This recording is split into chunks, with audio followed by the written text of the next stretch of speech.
communication, connectivity is everything. We ensure that the links never sleep. Quantities and qualities, all in our data service, providing efficient, reliable voice and data service. We believe if you're not up to speed, then you're going backwards. Communications have to flow as fast as the speed of light. Whatever business you're in, having someone who understands your needs is critical. That is why we just don't offer you technology, we offer you solutions. Enjoy Gamcel's internet broadband anytime, anywhere. Your national operator, Gamcel, Yaibaram. All right. Honey, did you remind him that the last time he sent the money, it was not enough to buy all the provisions? Oh, sorry, I forgot to tell him. Are you guys talking about money transfer to buy provisions? Yes. But Don't you know about Baluwo? Baluwo? What is Baluwo? Baluwo is a service that your son can use to send provisions directly to you guys from the shop. And you don't have to worry about the exchange rate. Tell me how Baluwo works. It's very simple. Just log on to baluwo.com and shop, or download the app on your phone. You can shop on the website or using the app to buy online basic products for your family and friends. With Baluwo, you decide what your money is spent on. Your money, your choice. Buy online products for your family and friends in the Gambia, Senegal, Nigeria or Mali. Baluwo, better than sending money.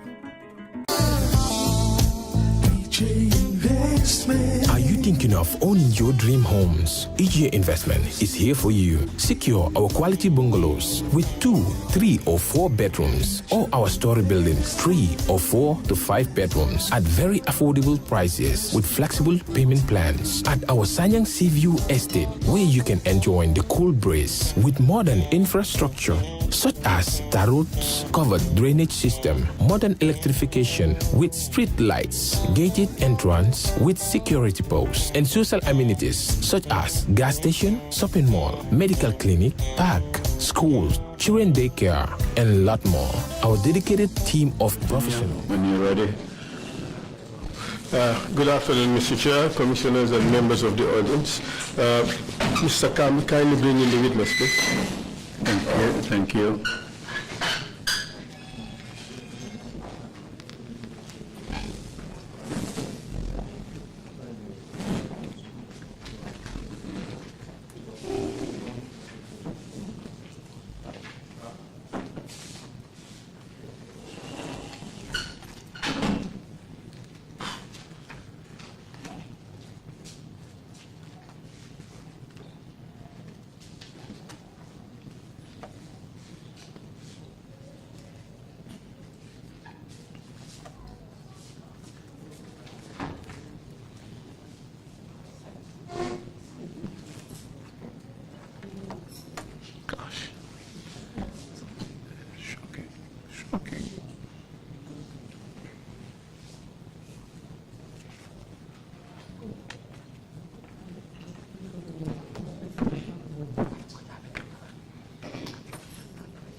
I, Gibril Ngorr Secka. I, Gibril Ngorr Secka. Do swear that. Do swear that. I will speak the truth. I will speak the truth. The whole truth. The whole truth. And nothing but the truth. And nothing but the truth. So help me God. So help me Allah.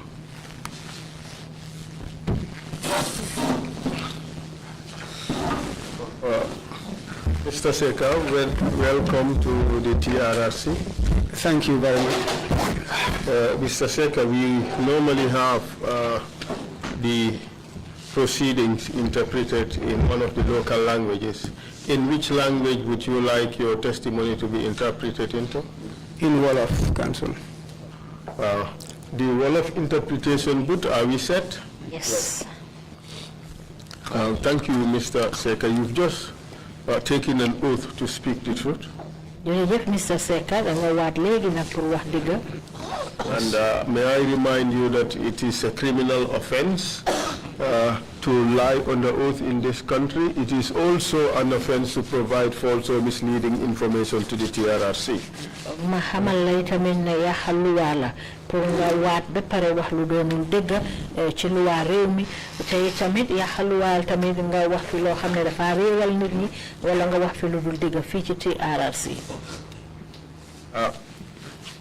You are an NIA officer.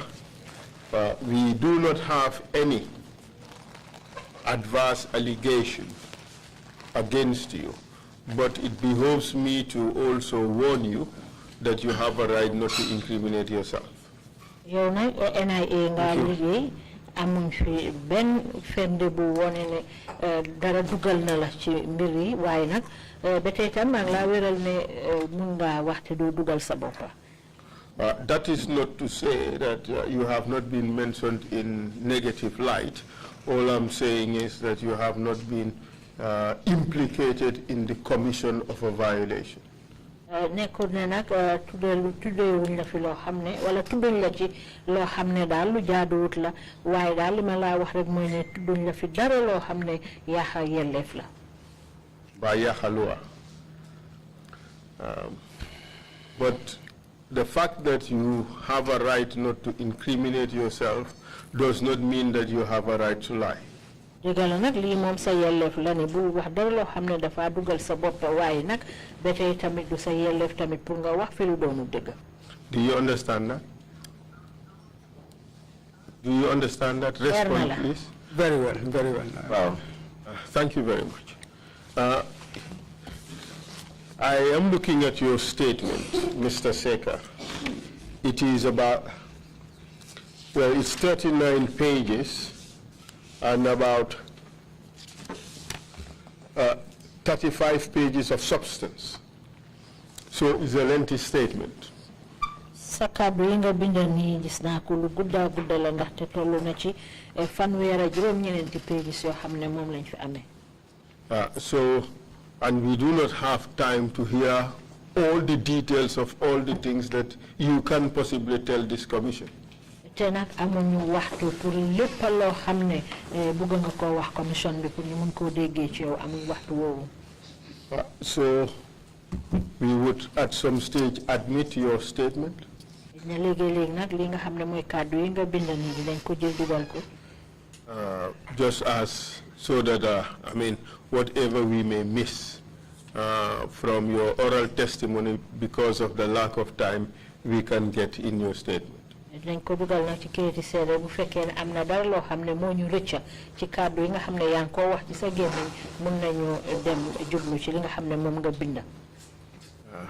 Because we do not have the luxury of time under the current circumstances. Liko waral nak moy jamono liñ tollu ni amuñu waxtu wowu yépp pour waxtané lépp lo xamné mo ëmb ci li nga bind ni. So I would wish to talk to you about the following topics. Nak yi ma lim ci ni yoy la bëgg ñu waxtané. One is the culture of torture in the NIA. Torture as a tool to break people down. Ben bi moy li nga xamne moy jumtu way biñ jël rek moy di mitital nit ñi di leen bugal fofu ca NIA pour dalal leen wacce leen. And in that context we may talk about a few examples. Ñi ci ko lool nak dinañ waxtane ay misal yu neew rek. Say the 1996 Farafenni attack and the torture of the culprits, the rebels, the attackers. Dinañ waxtane nak songa nga xamne mom lañ defoon ca Farafenni ak mitital gi nga xamne def nañ ko ñu nga xamne ñom lañ fa jappoon mu ay rebel. The torture of Izad Faraj and Musa Diop.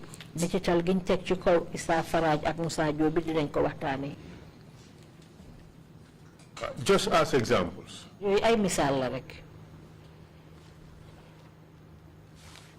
And any other one you may know about and you would wish to tell the commission. ak leneen loo xam ne sax xëj na yow xam nga ko te nga bëgg koo nettalil commission bi. We would wish to talk about the 2006 Ndur Cham coup d'etat and the arrest, torture and detention of the suspects. Bëgg nañoo waxtaanee tamit li nga xam ne moo di coup d'etat Ndur Cham boobu xewoon 2006 ak jàpp boo xam ne jàpp nañ ñi nga xam ne ñoo ci bokkoon ak mitital biñ leen teg. Including your own arrest and detention relative to this issue, regarding the same issue. Bokk na ci sax yow mi jàpp biñ la jàppoon ci mbir moomu nga xam ne moo xewoon 2006. And the Daba Marena issue. Ak mbiri Daba Marena. And your arrest, detention, torture, and final conviction. Ak liñ la jàpp teg la benn béréb ak mitital liñ la teg gannaaw boobu nga xamee ne ci la la yoon daan. Regarding the 2009 alleged Langtombong Tamba coup d'etat. Lu aju ci 2009 coup d'etat boobu ñu ne Langtombong ci la bokkoon. But before all that, we would want you to talk about the 2005 arrest and detention of migrants from West African countries. Bala lolu nak dinañ bëgg ñu ñëk waxtané atum 2005 japp bi nga xamé né jappon nañ ko ay tukkikat mu ay doxandem yo xamné ñu ngi leen téwon té ñu bayé ko ci ay réew yu nekk ci Afrique sowu jant. These are the topics the investigations reveal that we should talk to you about. Li dal ñi doon def gëstu yi li lañ feeñal ne yi moom lañ war a sukkandiku pour waxtaanee ko ak yow. Are you prepared to proceed? Are you ready? Pare nga nag pour àggale. Yes, Council. Well, Council. Full names, please. Full names and residence. Sa tur ak sa santa ak fan nga dikka. My names are Gibril Ngorr Secka. Gibril Ngorr Secka. And I live in Bijilo. Bijilo.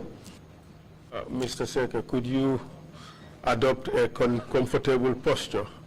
Okay. Yes, and position the microphone in a way that you will be comfortable throughout your testimony. And what is your date and place of birth? I was born in Basse. In the month of March. Very March. On the 18th of March, 1963. Very March, 1963. Where did you go to school? School. I started my primary schooling in Kampama, briefly, then to Farafenye Primary School. Magi dore nak ci Kampama Primary School ci dir bu gatt ma bujé dem Farafenye Primary School. Mohammedan Primary School. Mohammedan Primary School. Gambia High School. Gambia High School. St. Augustine's Junior Secondary School. St. Augustine's Junior Secondary School. And finally Muslim High School. Mujentali dem Muslim High School. That's quite a merry-go-round, Mr. Secka. Absolutely. Mr. Secka. Absolutely, absolutely. I think you're the only one I know who straddles 3 to 4 high schools in Banjul.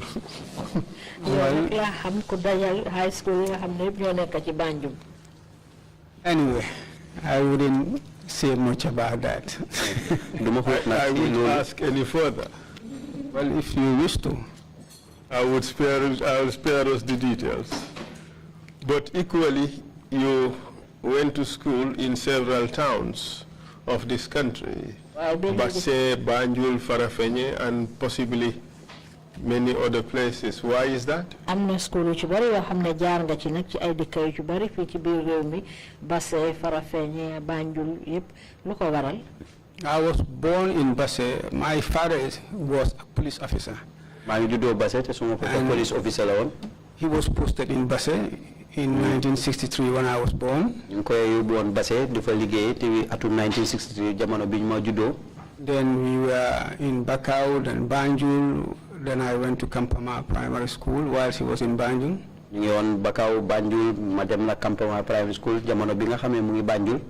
He was posted in Farafenni in 1969. You toxal ko Farafenni ci atum 1969 or 69, 70 thereabout. Then I also had to 69 and 70 go to Farafenni Primary School. Kon nak fokk ci rek ma jangé Farafenni Primary School. Then he was back in 1972, I think. Mu del ci wat ci bori 1972. And I went to Mohammedan Primary School. Madam Mohammedan Primary School. That was why I went to these schools. Great. When did you finish O-level? O-level? In 1985. Out of 1985. And in which school? School? Gambia Muslim High School. Gambia Muslim High School. What did you do after that? Immediately I finished school, I joined the police force. Gambia police school till I police. And tell us about your career progression very, very briefly, Mr. Secka. Very, very briefly. We have a lot of topics to cover.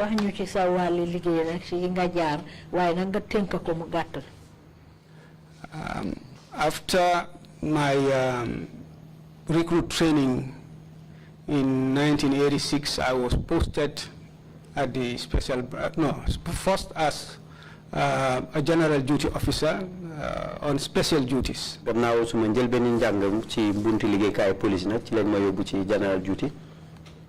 On special duties. On special duties. Then I was transferred to the then special branch. Ci gannaaw lu na ci lañ ma toxal nag ci special branch bi. After about a year and a half, we were moved to the then National Security Service at the Office of the President. National Security Service, the Office of President. Who was affected? You and who?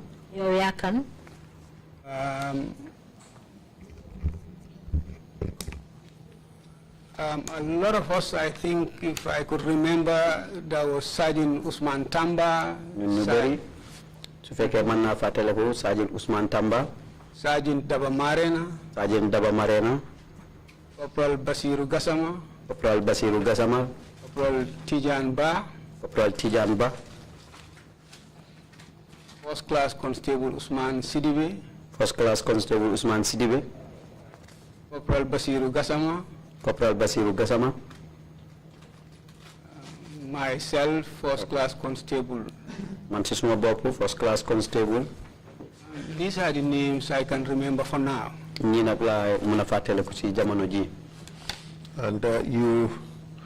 joined the NSS in the 80s, pretty much. NSS atum 80s. Either 87 or 88. I think it was in 1988. 87, 88. Why not lima for Dalmoy in 88, 1988. And you continued in the service until the coup d'etat? Yes. Yes, I served as a bodyguard to the former president up to 1994. Konna bodyguard ci kinekon president jamono bobu be atum 1994. And then?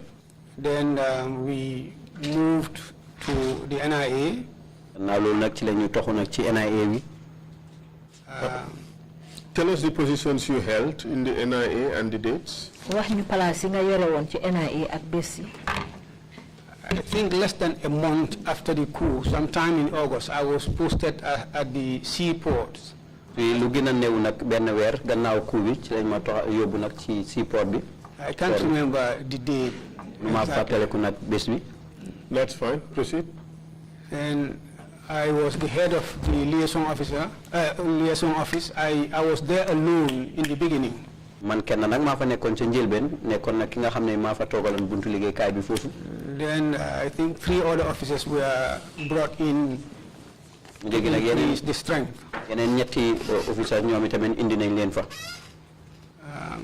Then in 1995, December 1995, I think 23rd December 1995, I went back to the NIA headquarters. Si ñaar fukki fan ak ñett ci wéru December 1995 ci lañ ma toxala nak ci makkan gu magi di bu NIA bi. I was posted at the counter espionage unit. ci lañ ma yóbbu nag ci bànqaas bi nga xam ne nii ñooy xeex mbiri yëdu counter espionage. As assistant officer commanding. ki nga xam ne nag moo topp ci kilifa gi ko jiite. I served for about a year or two. nekk naa fa ci diira benn at wala ñaar. In 1998, I was posted at the political and religious and political unit. ci atum 1998 nag ci lañ ma toxal ci bànqaas bi nga xam ne nii ñooy saytu lu jëm ci mbiri politique ak wàllu diine. As head of section. nga xam ne nii maa ko jiite. After a year. gannaaw benn at. In 1999. ci 1999. I was sent to the Foreign Affairs, to the Ministry of Foreign Affairs. ci lañ ma yóbbu nag ci ministre bi saytu wàllu doxalini bitim réewi Gambia. Orientation in preparation to be posted in one of the embassies. pour nag waajal nag ci jamono ji nga xam ne dañ ma war a yóbbu ci benn ci embassy yi. I was there up to 2000. In February 2000, then I was posted to Sierra Leone as second secretary. ci jamono boobu nag nekk naa fa ba atum 2000 ci lañ ma yóbbu nag ca Sierra Leone ma nekk assistant secretary. Second secretary. Second secretary. After 4 years. gannaaw ñeenti at. In 2004. ci atum 2004. March 2004. ci weeri March. I came back and I was appointed director of operations. ci laa wuññeekuwaat nag ñu daldi ma fal di kilifa gi nga xam ne maa jiite bànqaas bi saytu wàllu doxalin yépp lu aju ci wàllu liggéey boobu. Exactly 2 years later, I was appointed acting deputy director general.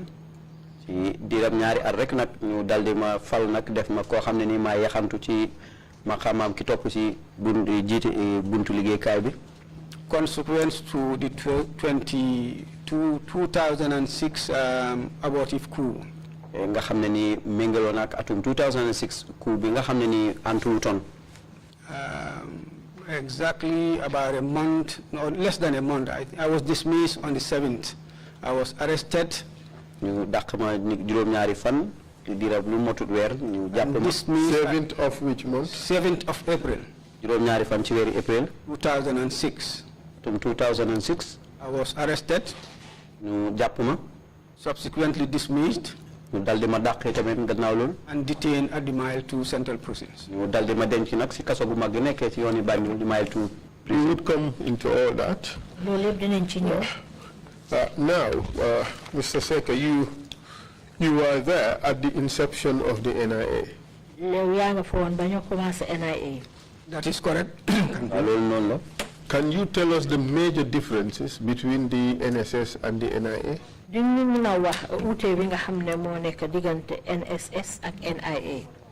Well, it's very vast. At the NSS, it was entirely a professional intelligence collection unit, agency. It was entirely for intelligence collection. Buntu liggéeykaay boo xam ne ni nag lu màcc la woon ci lépp loo xam ne muy jël ci wàllu seetal lu jëm ci mbiri liggéey service. All we do was to collect intelligence. lépp lu ñu daan def daal mooy dajale ay bataaxel yoo xam ne information, I would call it. Collect information. dajale ay bataaxel. Write reports. bind ay report. It will be collated. ñu boole ko. Analyzed. segg ko. And disseminated for decision making. ñu daldi ko tasaare nag pour ñu daggal ci ay kàddu. This was that NIA. NIA nag. I think shortly after the inception of the NIA. diir bu gàtt rek ci gannaaw buñ sosee NIA. There was a unit created called the Investigation Department. amoon na benn bànqaas boo xam ne nag daldi woon nañ ko fa ubbi mu ñu tuddee ko Investigation Department di ñuy gestu. I wouldn't be able to say what was the rationale behind creating that unit. mënuma wax nag lan moo waraloon nag gannaaw bu ñu waree dogal ubbi bunta boobu. Then I was already at the port. jamono boobu nag man maa ngi ci port bi.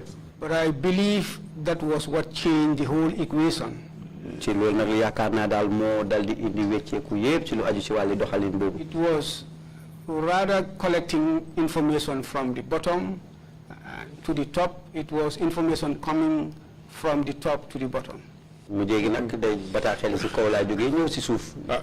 Secka, that's quite an interesting statement that you make. Could you explain this? Information coming from the top to the bottom and its impact on your work. Kaddu googu nga wax na lu am solo la mën nga ko gën a yaatal bu fekkee na wax nga ne xibaar yi moom ca kaw lay jógee wàcce ci suuf ak li nga xam ne noonu la laale sa wàlli liggéey. But I believe the regime then had interest on what they wanted to know. Jamono jooju nag yaakaar naa ne nguur ga fa nekkoon am nañu lu leen aajo soxal lool ci liñ bëggoon a xam. And all what they were doing was give instructions to the agency. Te liñ daan def rek mooy joxe ndigal ci buntu liggéeykaay boobu. Investigate. ñu gestu. And report back. ñu dal di leen wax nag li nga xam ne ni loolu lañ ci jote. Instead of the agency feeding the executive, it was the executive feeding the agency. Ndare nag ñi nga xam ne ñun la buntu liggéeykaay bi daan joxe ñoom bataaxel mu jege sax bataaxel bi ñoom ñoo ko daan mujjee jox buntu liggéeykaay bi. Was that a good thing or was it a bad thing? Ndax loolu nag yoon bu baax la wala baaxut. It was actually a very bad thing, I would call it. Nag lu bon la woon. How was it bad? Naka la bone woon. Would eventually distract the agency entirely from national security issues. Dama toxal nag li nga xam ne moo nekkoon jubluwaay buntu liggéeykaay boobu ci loo xam ne mu ngi aju ci wàllu kaaraange réew bi. And that distraction, what did it lead to? Te loolu nga xam ne moom lañ toxal li di jubluwaay bi nag loolu ci lan la leen yóbbu. Well, it led to what we are now seeing. Loolu nag moo tax ñu mujjee ci li ñuy gis ni jamono ji. Let's not leave it to ambiguity. Okay. Let's break it down so that we would all understand what you are talking about. Buñ ko ubbi noonu da bàyyi ko noonu nañ ko tojat ñu mën a xam li nga xam ne moom ngaa wax lan la umba. You said the traditional function, the core function of the NSS was pure intelligence gathering. Nga ne NSS ñoom li nga xam ne moo woon seen liggéey mooy dajale ay xibaar. But the NIA became an investigative tool for the executive.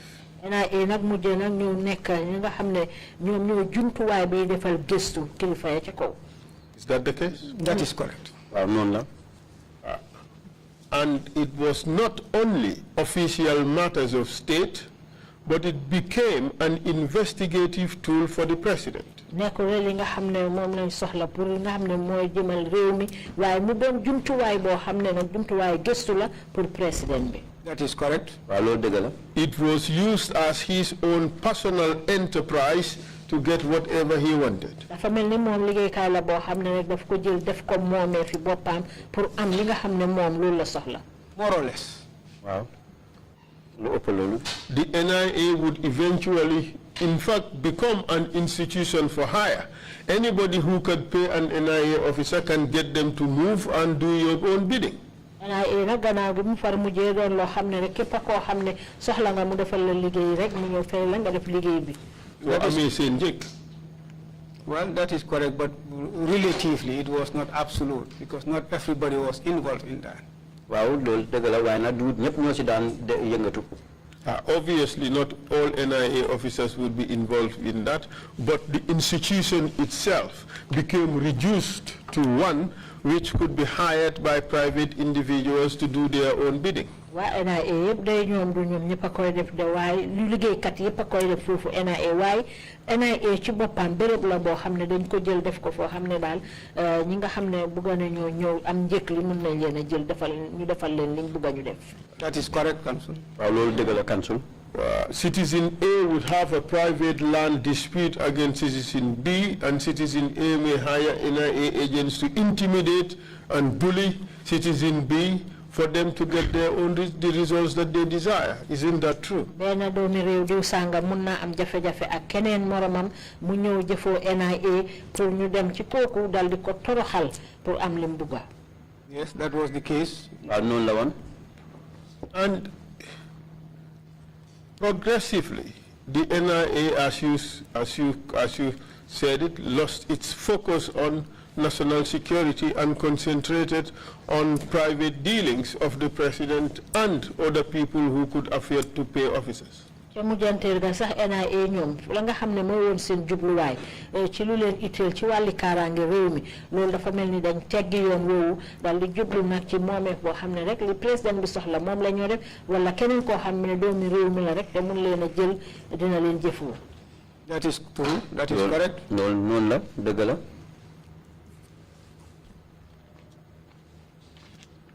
In implementing the directives of the president, the NIA knew no bounds.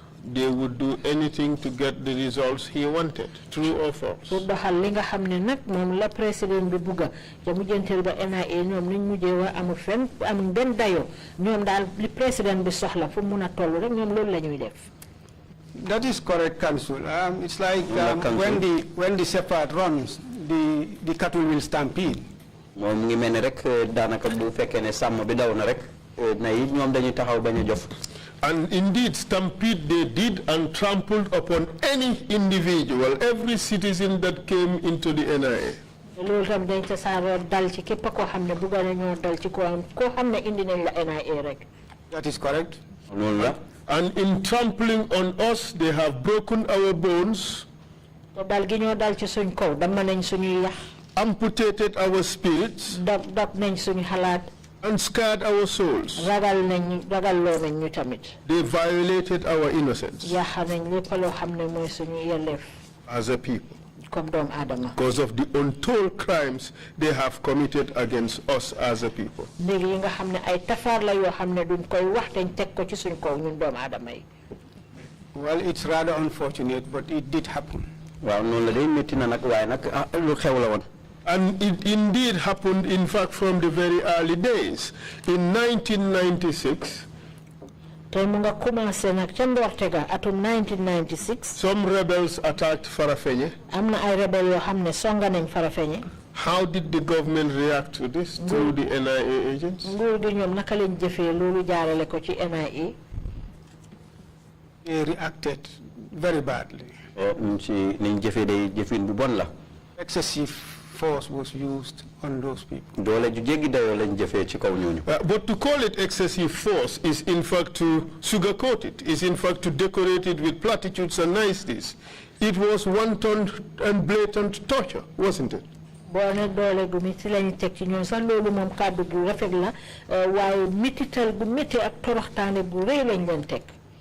Yes, Council, depending on who is explaining, who is describing it, but yes, I agree. Let's look at it from the prism, from the point of view of the civilized person. Let's look at it from all norms of civilized behavior.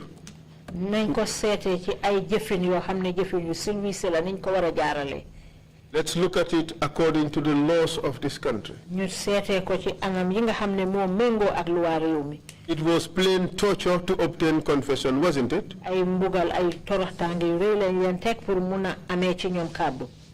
That is correct, Council. Balo Kante. Yaya Drame. Suleiman Sarr. Omar Diouf Damfa. They were all tortured very badly. True or false? Very true, Council. By NIA officers and other state agents?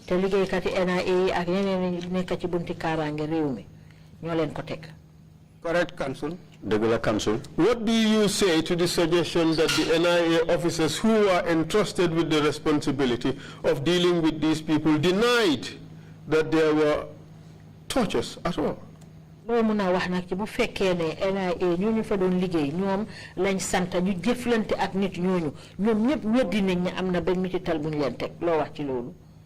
I'm 100% sure that even as they were saying this, their conscience would not allow them to rest.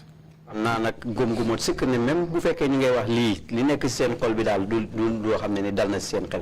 would be shocked, Mr. Secka. They sat there comfortably. Looked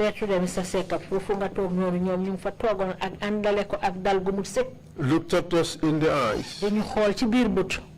knowing fully well that they were addressing the Gambian people. te ñoom óoroon na leen ne ñoom ñu ngi wax waa doomi Gambia. And lie they did. ñu taxaw jàkkaarloo ñun di fen. Very comfortably. di fen loo xam ne daal moom dañ ci dal bu baax sax. What do you say to that? loo mun a wax ci loolu. Well, sheer dishonesty. loolu nekk na nag ak njubadi. So I know for certain. leer na ma ne. The way those people may have come into that agency was not the way they left the agency. ñooñu de ni ñëwee woon ci buntu liggéeykaay boobu di agency boobu ne delloo ñoonu. And whose custody were they entrusted? ci loxo kan lañ leen tegoon. Well, starting from the Director General, I think the Director General and obviously the investigation department at the time. dalee ko ci Director General bi nag ba ci buntu bi nga xam ne ni ñoom ñoo dee gestu. Who was the Director General? kan moo nekkoon Director General bi.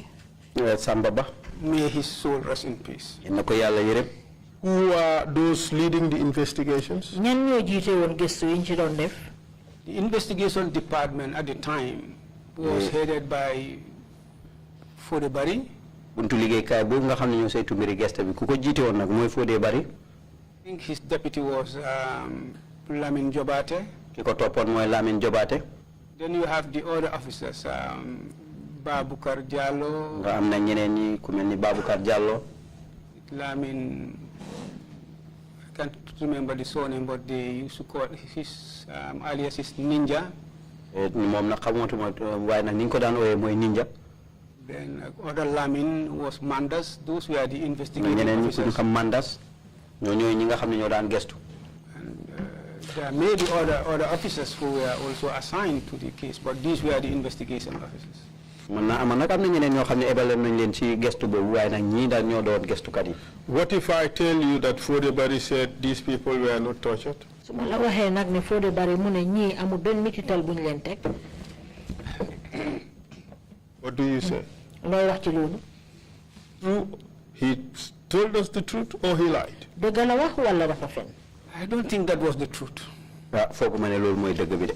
But you know that was not the truth. waaye xam nga ne Certainly that dëgg was la. not the truth, sir. xam naa ne loolu moom duutoon dëgg ji. Let's just call it by what it is. nañ ko ooyee rek li mu doon du dëgg. Lamine Jobate, Lamine Jobaate. he said these people were not tortured. mu ne ñii kenn mititalul leen.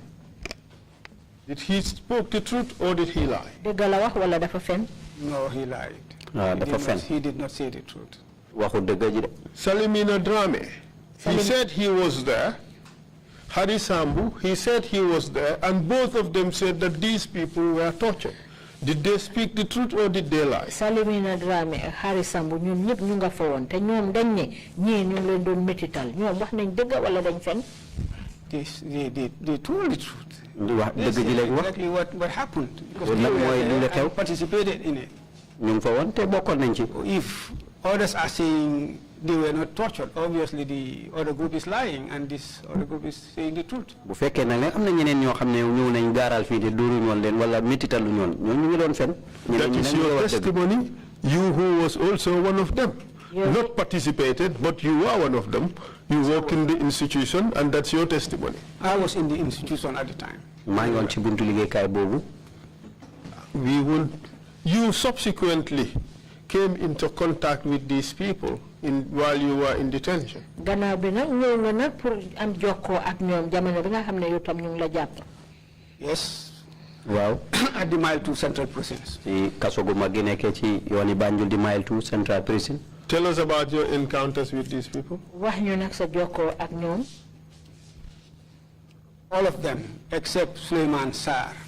ñoom ñëpp ba mu des Suleiman Sarr. Particularly Balo Damfa. Balo Sedikan. surtout nag Mballo Sedikan. Him, I had lots of interaction with him. moom nag am na yu bëri yoo xam ne ni jokkoo naa koog moom. By Balo Sedikan, you're referring to Balo Kante? Is it? Balo Kante. Balo Kante. Balo Kante, not Sedikan. du Sedikan de Balo Kante. Yeah, Balo Kante, yes. He told me he was tortured. moom wax na ma ne nag ne dal yoon nañ ko méttital. Suleiman Sarr I saw, but he was in a stretcher at the time. Suleiman Sarr nag gisoon naa ko waaye jamono boobu ci pousse He had a broken leg. tànk bu damm la amoon. And he was not tortured. Balo told me he was tortured. At the time you saw him? At the time I saw him. At the time I saw him. Good. Did Balo tell you about any gruesome act of torture that was meted out on him? Ndax Bala wax na la ben façon ni metitali bugal bo xamne tek nañ ko ko mom. That they use plastic bags. They don't use mbusi nylon. Set it on fire. Alcohol. And dropped it on his skin. That he told me. Did he say to you anything about his nipple? No. Not as far as I can remember. I don't think he told me, but no. While in prison, did you hear that his nipple was cut off? No. Did it? All right. But he told you he was tortured? Yes. Wow. Yes, he told me. Now, let's move to 2005.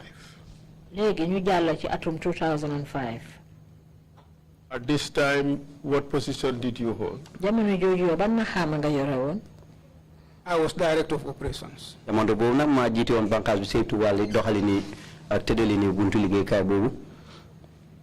And do you recall July 22nd, 2005? July 2005. Yes, I do, but I think it was 23rd. Wow,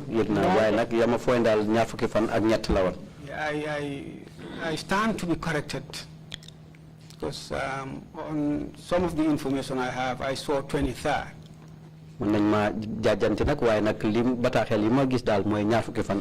I remember.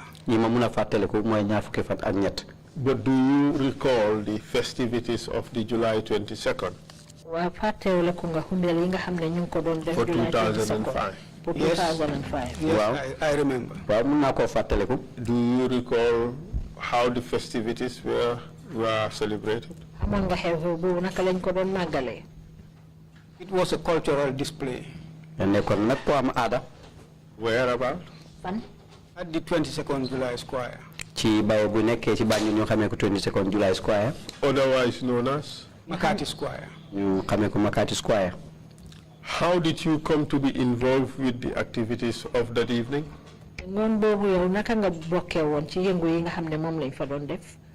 As director of operations,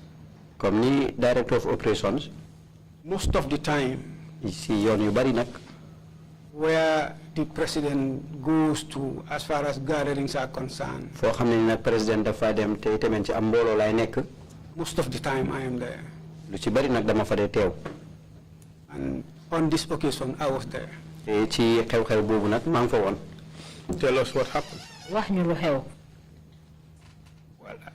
I can't remember specifically what time it was, but at some point at night, I left for home. I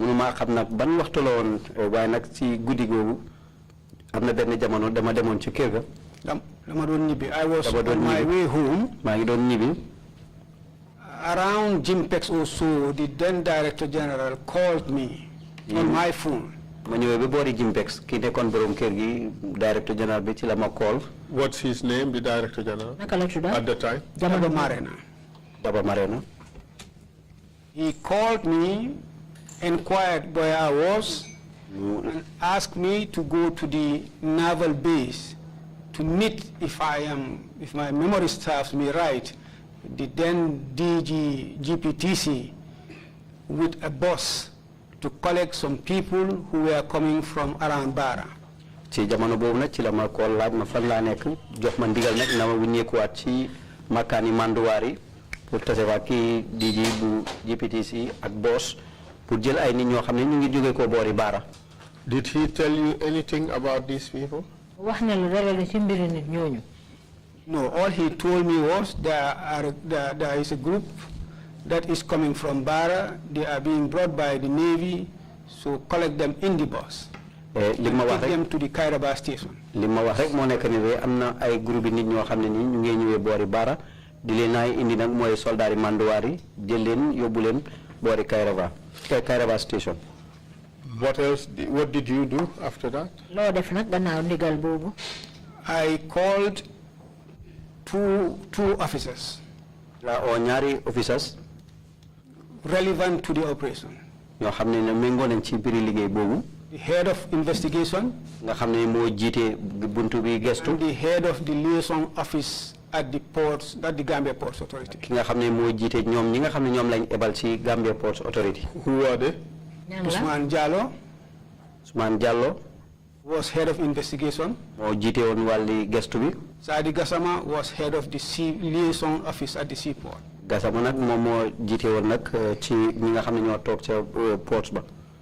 And asked them to meet me at the naval base.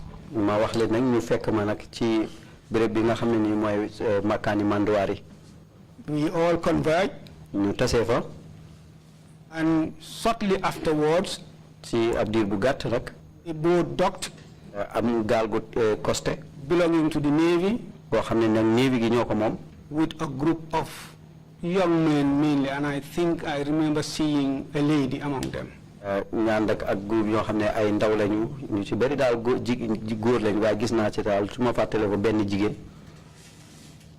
they were coming out of the boat, a group of soldiers believed to be from the state guard, because I recognize one of them called Kausu Kamara, otherwise Bombarde.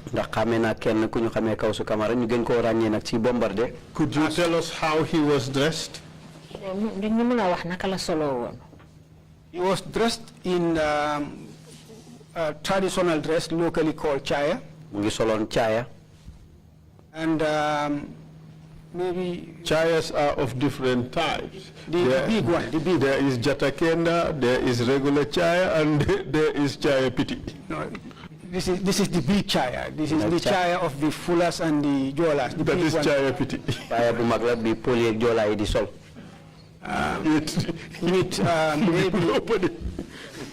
Maybe what I would call a farimbam, a sleeveless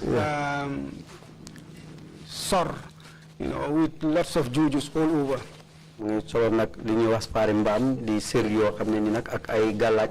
Ready for a performance? I think he was performing at the Makati Square, Makati Square, then July 22nd Square. I think he was part of the performance.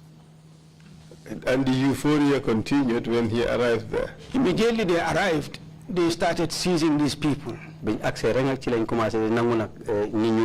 I was trying to talk to one of them, and the response was not very pleasant. How did he respond? We are on an operation, so I'm not too sure, but then he kind of brushed me aside, as if he was receiving different instructions. Where did the person come from? Well, they came from outside and came into the marine. Which institution did he come from? This was the group I said I believed, because of Bombardier, came from the State House.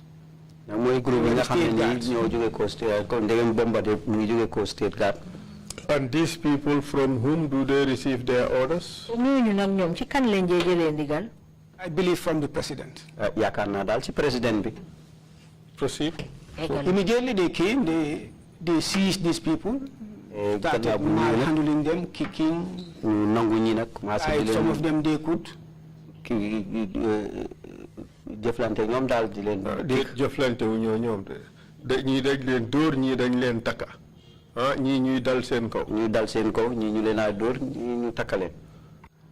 Then put them in the bus. Were they accounted for? They were. From your recollection, do you know how many there were? At the Kairaba station, all their names were written. By the grace of God, I have the list. Manna from heaven. Could you send me the list? Holy cow.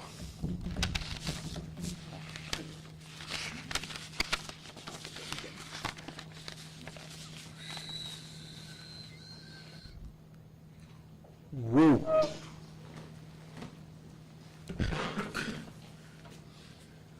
Could you tell us how this list was compiled? It was at the Kairaba police station. Kairaba police station.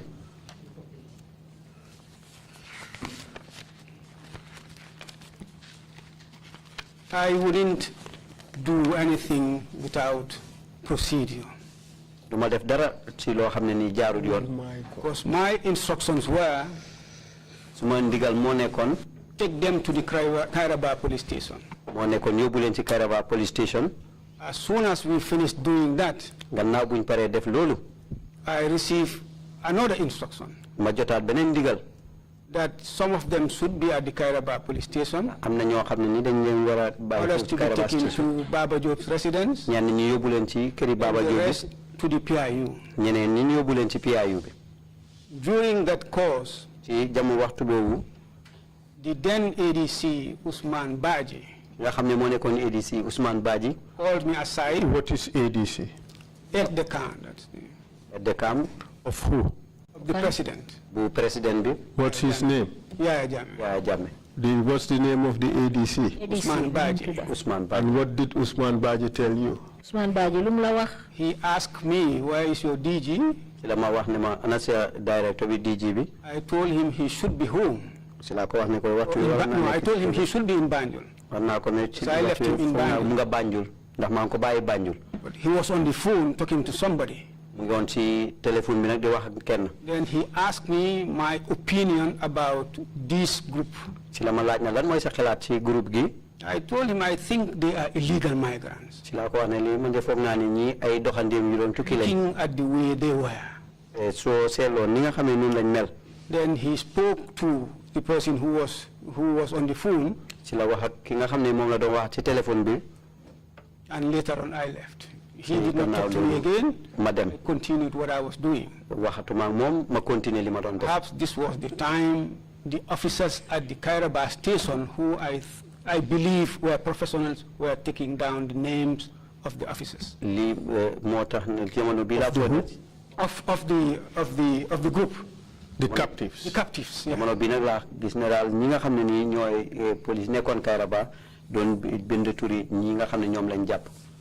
This was. How did you get the list? I collected it from them.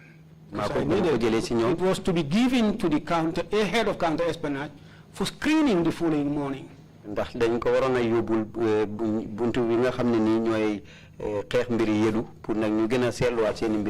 called the officer from there, who was Parfai, and asked him to prepare a team to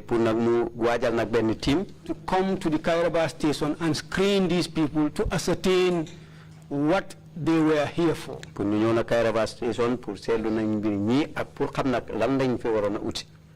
We departed after receiving those instructions. I cannot remember how much or how many of them were left at the Kairaba station. Some of them were left there. Others taken to Baba Job's residence. The others, well, at Baba Job's residence, that's where I left Kausu Kamara and the ADC. By Kausu you mean Bombardier. I left them there with this group. Then proceeded outside. Then told Sadi Gassama. Accompanied Biran with the rest to PIU. In which vehicle? In the bus. It is quite astonishing that the GPTC guy who escorted the bus could not even remember going to PIU. That was what I instructed this guy to do. That was what I did. Whether they reached or they did not, but that was what I did, to the best of my knowledge.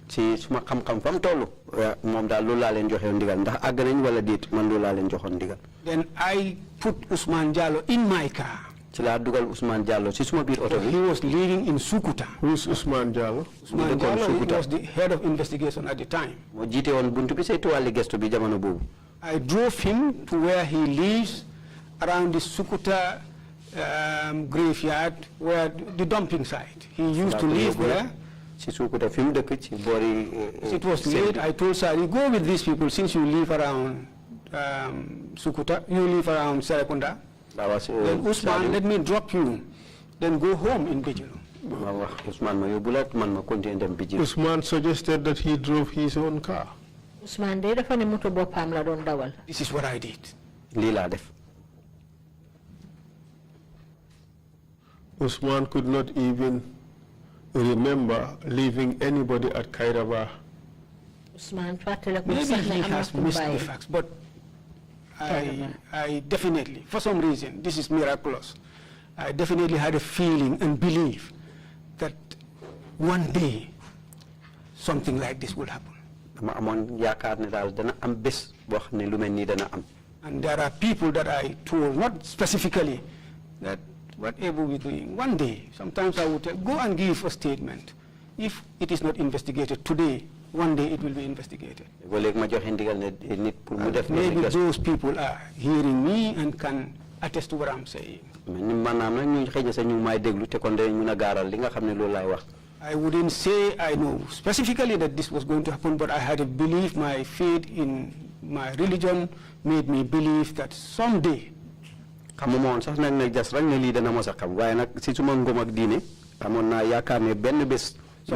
something like this will happen. This is what I did as far as I know. And what happened the next day? The following morning, because I went to bed very late, I overslept. I received a call.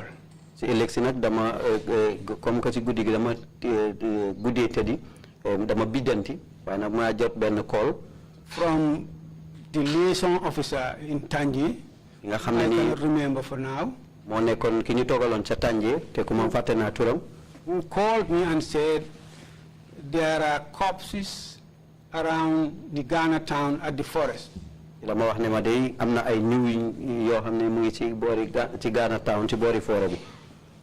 drove off, I just got up dressed. Drove to Ghana town.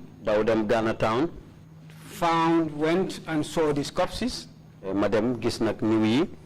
Shortly afterwards, they were put on board an ambulance. Who made that arrangement, I don't know. And they left for Banjul.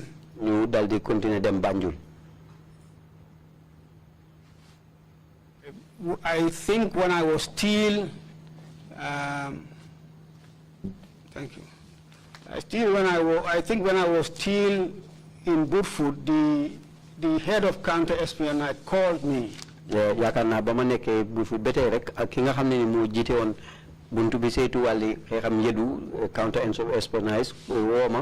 And said he is at the Kairaba, but he was told that a particular sergeant received 8 people from the group.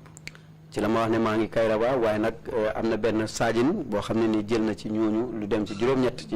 not sure whether he was from the army or the police.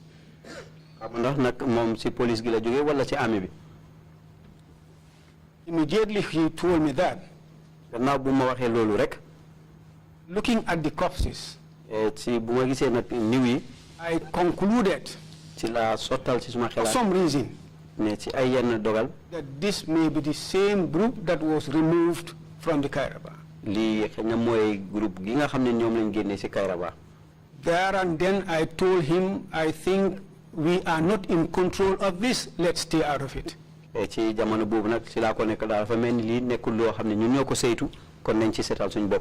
was the last thing I knew about this.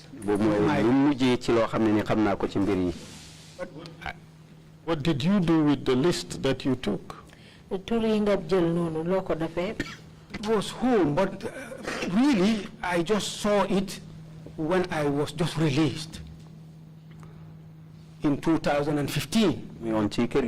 All my documents were packed in one box. How did I just missed it? I can't remember. But I saw it in my documents. And I took it and gave it to somebody for safekeeping, knowing that one day this will happen. Well, happen it did. Who? Mr. Chair, may I approach?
You may proceed. Yes, Mr. Secka, it's okay. You have the list. Mr. Secka, turi yanko ame. Kindly tell us the date of the document. This looks like 23rd. Perhaps it was the timing also. Yes. Just read out the date first. 23rd what? 23rd July 2005. There is a time written adjacent to the date, after the date. There's a time that is written just after the date. The same line. Along the same line. No, just after the date. No. There is something written just after the date. After 23rd July 2005, there's something written. I think perhaps is the extension of the 5. No, look at it. Look at it carefully. Please don't zoom into documents and show them unless and until we direct you do so. Please, please don't do that. Because if the document is treated as confidential, you would have already disclosed it by showing it on TV. You understand? Thank you very much. Yeah, continue okay. Ascertaining that. Hold a second. Yeah, maybe. Yeah.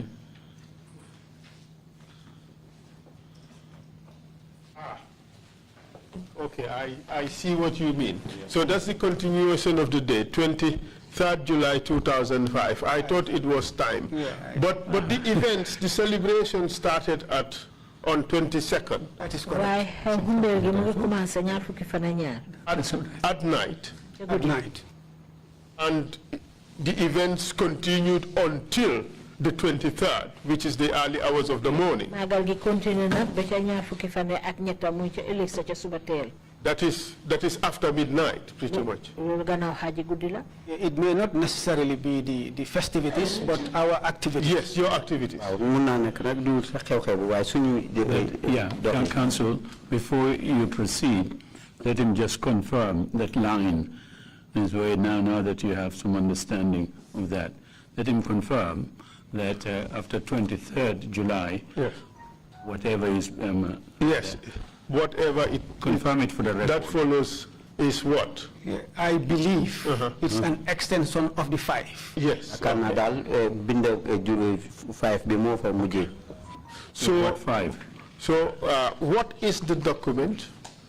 It's a list of those who were arrested that day.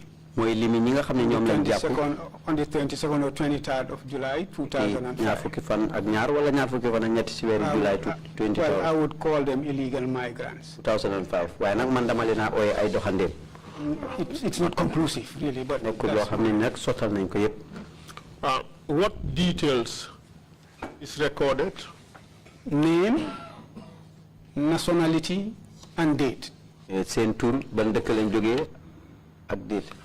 How many people are on the list? 51. Mr. Chair, with your permission, I'll ask that the witness reads out the names. I know these are not Gambian names. The pronunciation may be slightly different, but read it out as best as you can. Please go ahead. Yeah, and do it slowly. This looks like Odzei Odro Kousi. From which country? Togo list. But there is an X. I don't know what that means. All right, proceed. Luca Esperant, Congolese. Suleiman Abdullahi, Ghanaian. Bright Antway, Ghanaian.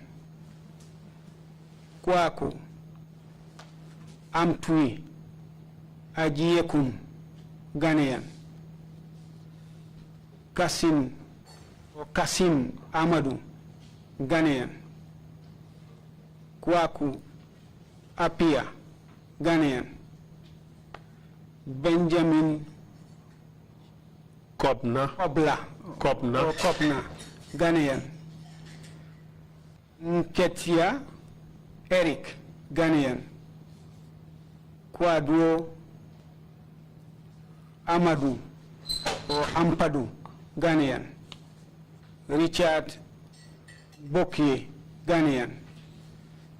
Edmond Kumi, Ghanaian. Peter Asiri, Ghanaian. Kwadgo Antwi, Ghanaian. Kierer Martin, Ghanaian. Peter Mensa, Ghanaian. Emmanuel Nati, Ghanaian.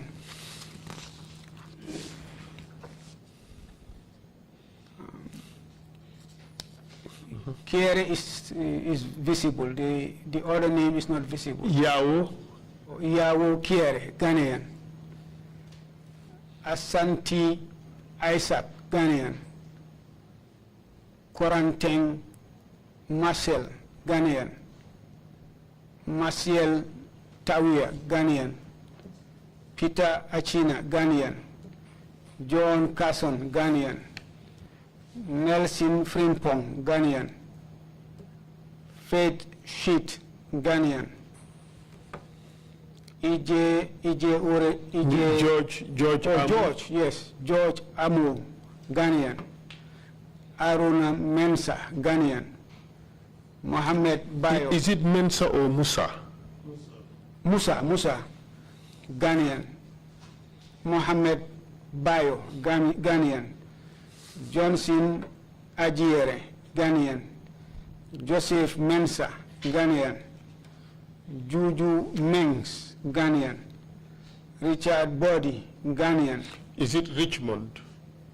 Or Richmond, yeah, Richmond Body, Ghanaian.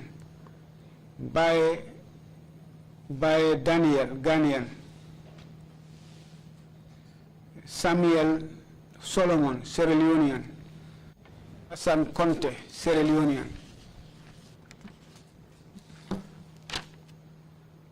Adeya Kofi. Adeya Kofi. Ivory Coast. Ivory Coast. Julian Maku, Ghanaian. Yawi Mens, Ghanaian. Awa Pound, Ghanaian. Osei Daniel, Ghanaian. David Gibson, Liberian. Mamadou Korka Diallo, Senegalese. Waku JK Awa Muful, Ghanaian. Tanu Janet, Ivorian. John Ameze, Nigerian. Ismail Lakon, Senegalese. Abegbo Yahweh, Togolese. James Okiere, Ghanaian. Idrissa Toure, Sierra Leonean. Manila Alpha, Ghanaian. Isaac K. Amu, Ghanaian. How many names? 51. Mr. Chair, I asked to put this list in evidence, and it should be Exhibit 2,000. 200, I mean to say. A request granted. Certainly the value is higher than 2,000. Request granted. Yeah, thank you very much indeed. Thank you. Witness. Very helpful indeed. After you Chairman. After you saw these 8 bodies at Burfoot, whereabout did you say? At the crossroad, the one leading to the beach side and the one going into Ghana town. Behind, I think there is either a police station around that vicinity. So this happened close to Ghana town. Pretty much it's only the road separating Ghana town from the bush where the bodies were found. Ghana town.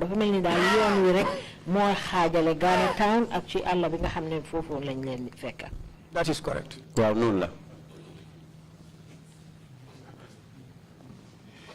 You are a top investigator. You have a lot of experience in intelligence issues. Do you have a theory, a reason why these bodies were in fact found just a stone's throw away from Ghana town?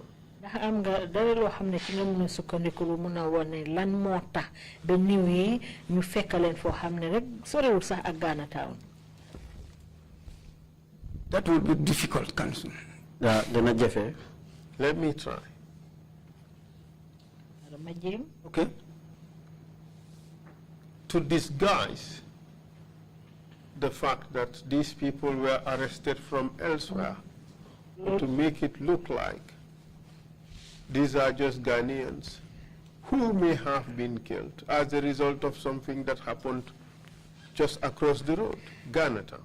Lolu moy rek pour laxatu dan ne ñom japp leen won pour woné rek ne nit ñi fokk ne ñi dañ leen rayé fi nga xamné soriwul sax muy Ghana town.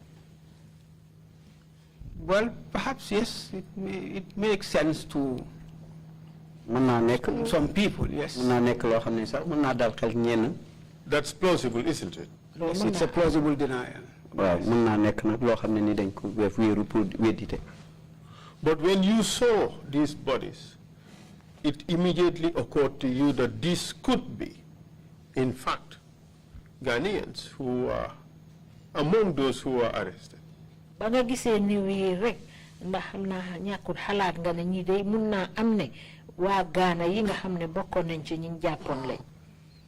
Immediately no. until I receive this information from Mr. Faye. What message did you receive from Mr. Faye? Mr. Faye ban xibaar nga jotee ci loxoom.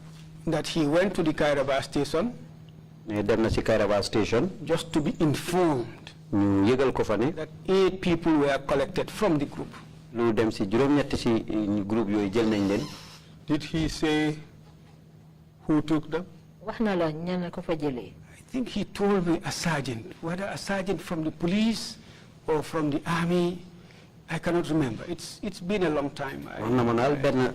This is quite honestly miraculous. Police la wala si soldat gi la joge He told me it was a sergeant. Way lu ma wax dal moy ben sergeant la. And of course, the number of corpses you saw were 8. Ñu yënga gis ñaata leen juróom-ñett. So that raised the suspicion in your head that and the way they were dressed too. So what conclusion did you arrive at? All I said was, this must be the same people that were arrested and taken to the station. Since we couldn't do what we are asked to do, then let's stay out of it as an institution. Was my decision. And you stayed away from it. And I stayed away from it.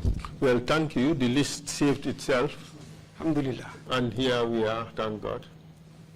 We hope that the family members of these victims would be able to find some degree of closure, that this is perhaps the fate that has befallen their loved ones. Santa Yàlla alhamdulillah bañ jotee tur yi nga xam ne moom nga ñu jox nii loolu dina tax sax mun a dimbale seeni mbokk ñu mun a xam ne fi mu nekk nag ñu gëm ne lii daal mooy li nga xam ne moo daloon seen ay nit.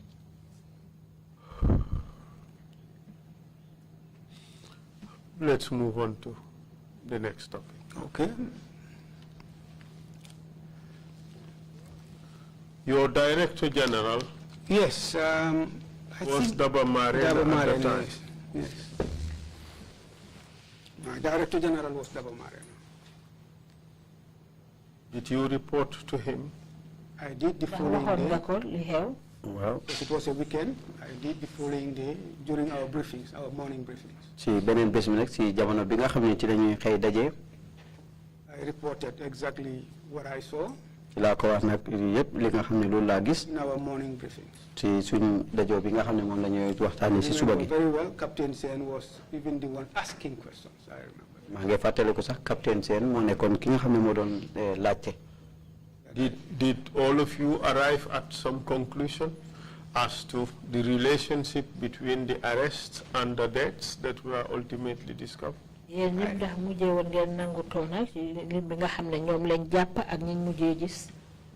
I can't even remember going into analyzing.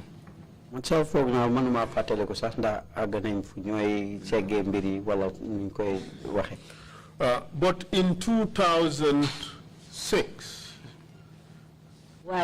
just less than a year later,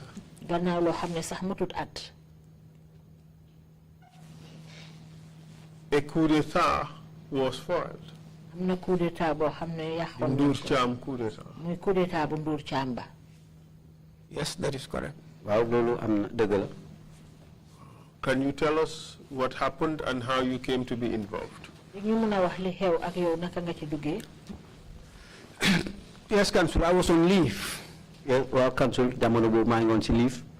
I traveled out of this country around the 24th of February 2006.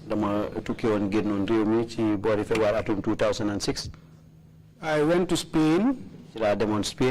Spent two weeks. I was suffering from a herniated disc at the time.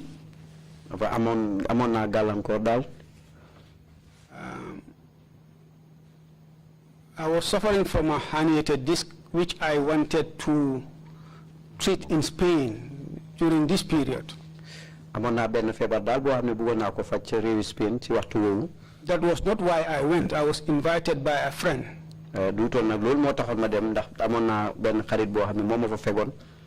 After 2 weeks, he told me he was coming back to the Gambia. And since he was the only one that I know in Spain, leaving me there would be very boring. He asked me if I have any friend or family whom I can spend the rest of my holiday with in any part of Europe.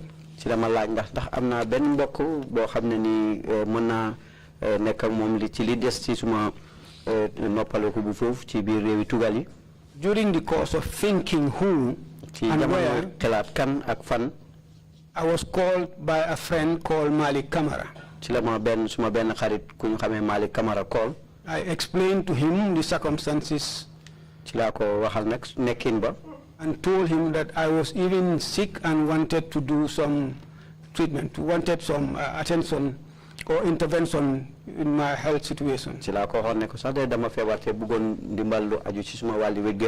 He told me that his wife is a doctor, that I can go to Germany and stay with him.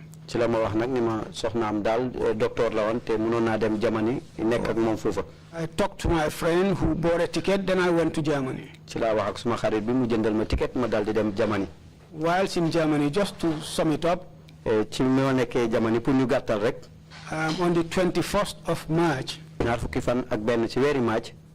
I was called and informed that there was an abortive coup. In fact, the first call was to congratulate me on my appointment.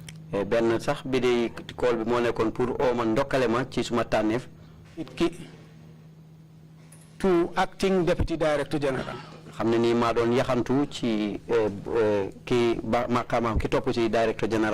Then I was told about the coup. Well, I wasn't happy because I was thinking of, quite honestly, getting out of the job and do something else. But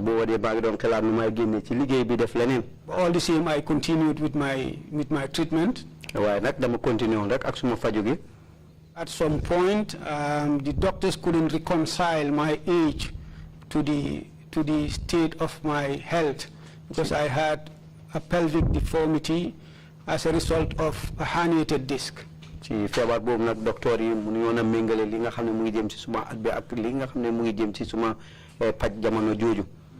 I couldn't remember that I fell down. So they couldn't associate it to anything, so I was given an appointment. I requested for a month. The then Director General called me, I think about twice, Mr. Harry Sambu. To say that he couldn't do anything because he doesn't have an institutional memory.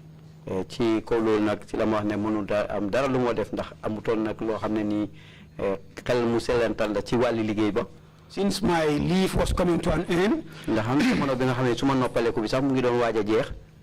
I told him I was coming back, I think 2 days later. Against the will of a lot of people, they thought I was committing suicide. But I thought I was committed to my work, to my country, and I had a clear conscience. So that was why I came back. Wednesday, before I think a week, I arrived here on Thursday. The following Wednesday, I organized a meeting. I told the DG that there is need for us to sit as directors and at least restore sanity.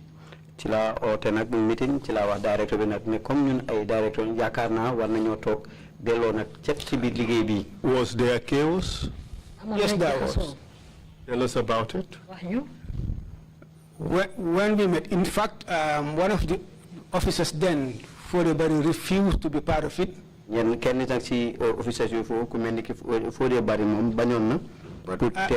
I didn't know there was a difference between him and the Director General. But I convinced him all the same. We converged in the Director General's office. Mr. Secka, tell us about the chaos that existed before it became necessary for you to try to sort out the situation. All right. In fact, there was nothing to sort out. As soon as we started the meeting, there was chaos. There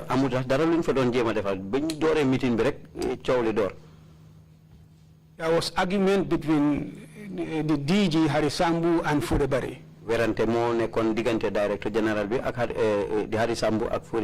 And Fode walked out of the office. So the meeting couldn't hold. There was nothing significant that we did. We dispersed. I think later in the evening, Fode told me on phone. In his words, attend meeting. My brother, I told you I will not attend this meeting. Boy, that was Harry. This boy is not respectful. That is Harry. So I couldn't understand. Later on at night, I think early hours of the night, I received a call from one of the operatives at the communications room. It's called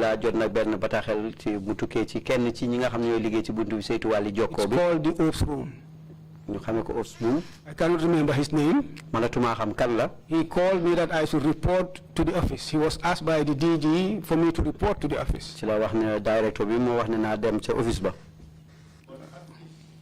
Stage. Let's talk about the chaos that really engulfed this office at the time.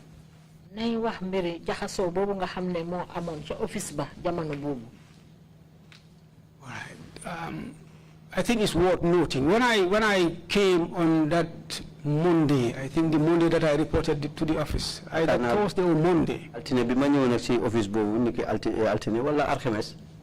what I saw, I couldn't understand.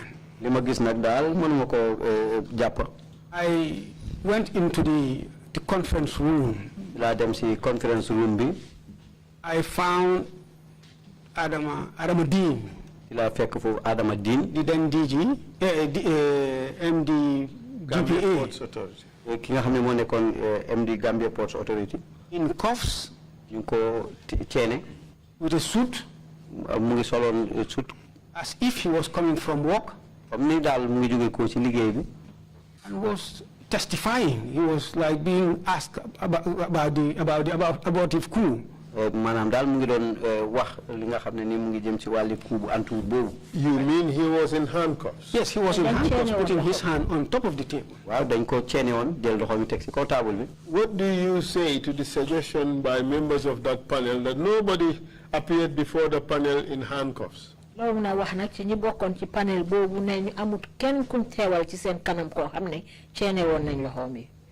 Not in this case. That would be a lie.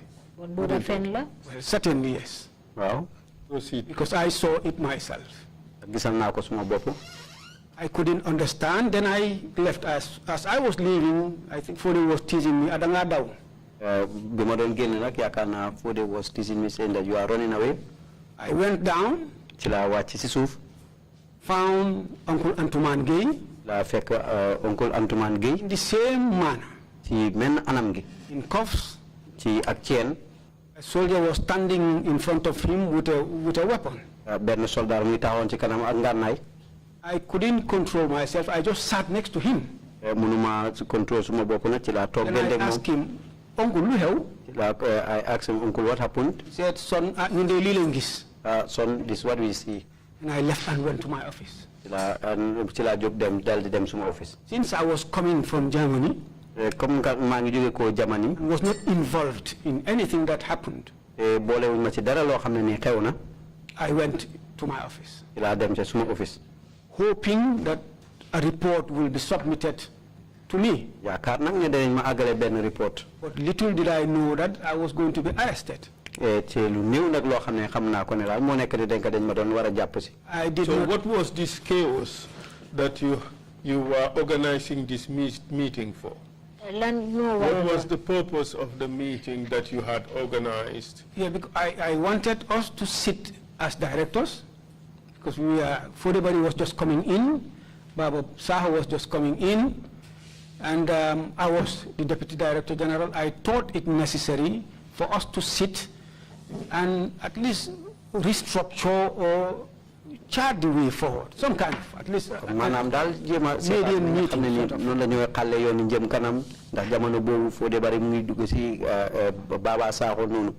Was coming back to the agency. But nothing specific that warranted that meeting. I just thought we should at least sit as directors and at least, how would I put it, either restore sanity or discuss as to... But at this time, lots of tortures were going on at the NIA. Why I mean to tell you, Barry Mungon help for the NIA. Quite honestly, wow, I did not see one. I've never sat in that panel except once. And I was made to understand by the detainees afterwards in Mile 2 that the torture was going on at night. I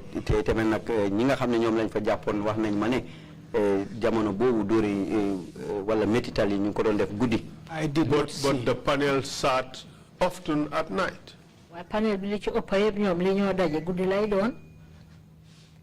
I wouldn't know. In my case, yes. There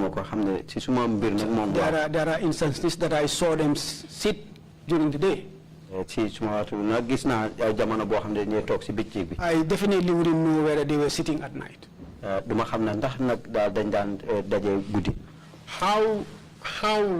For how long were you here after your return before you were arrested? 5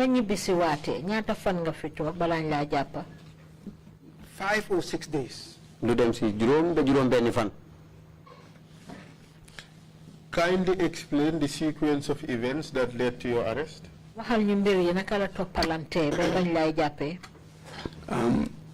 I was at home on this fateful Wednesday, between the 6th and the 7th, because I think it was late at night, say the 7th.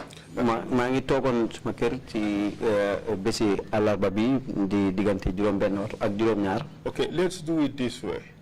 Hari Sambu was also new in the agency as Director General. Hari Sambu tam dafa beson ci liggéey ka bi nek fa Director General.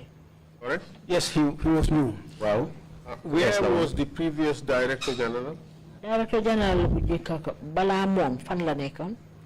I saw him on Saturday. How? Under what conditions? He was okay. In fact, when he saw me, he asked me, when he saw me, asked me, Ngor, when did you come? And who are you referring to? Under what circumstances did you see him? I saw him the same way I left him. Was he still Director General when you saw him? No, he was not Director General anymore. Hari Sambu was already appointed as Director General. I think he was brought in from Mile 2. Whether it was that day, but it was the day I saw him. So he was under custody? Yes, he was coming out of the hall, the conference hall, I think going to the toilet also. It was just around that corridor that I saw him. He was arrested. He was already arrested. And what was he arrested in connection to? He was accused of being part of the foiled coup. So when you arrived, did you subsequently hear anything about him?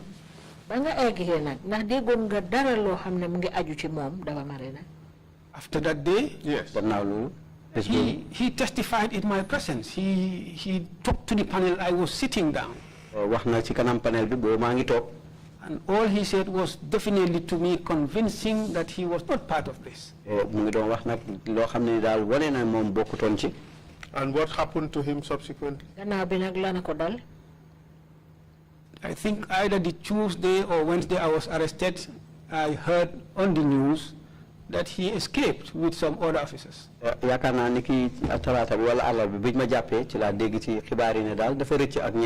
Before your arrest or after your arrest? Before my arrest. It was announced a day before my arrest. Because I was arrested on Tuesday, so he must have been the announcement must have been either on Monday or Tuesday. Thereabout. I even remember visiting his wife. This is somebody who was a mentor. Up to the time this thing happened, I knew nothing about him apart from professionalism. I just thought it necessary as a human being and as a colleague to go and visit his wife. And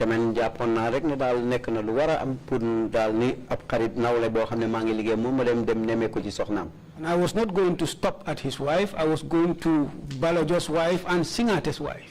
Who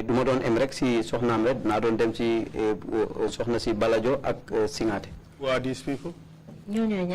Balajo was the then deputy director external. Balajo mo nekon ki nga xamne mo ci bankas bi don sentu lu jëm ci wali bitim rew external affairs. And Aliou Singate was director of internal security. Aliou Singate nak mo don ki nga xamne moy jité won bankas bi seytu won wali karange bir rew. All of them were apprehended. All of them were, yes, all of them were apprehended. The Director General, Director Internal and Director External were all arrested. All of them were arrested. Interesting. At that time. We have seen this happen again. When Fodebari and Baba Saho were also arrested.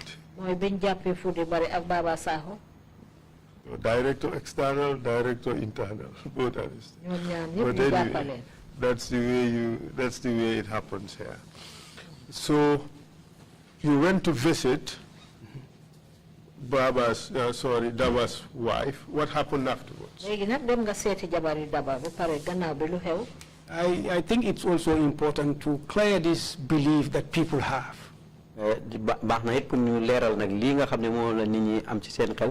At that time, I knew nothing about Daba.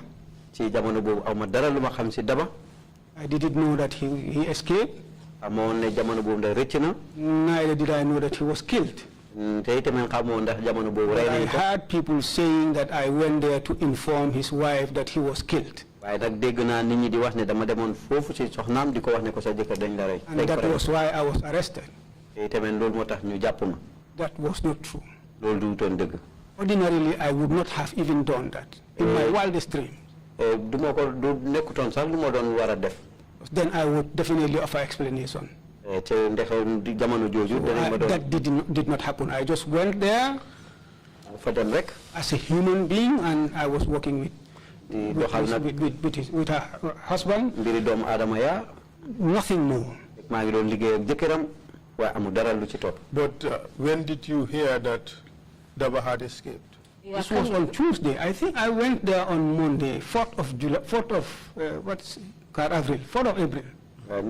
So I remember coming from the Senegalese independence celebration at the reception was at Cape Point.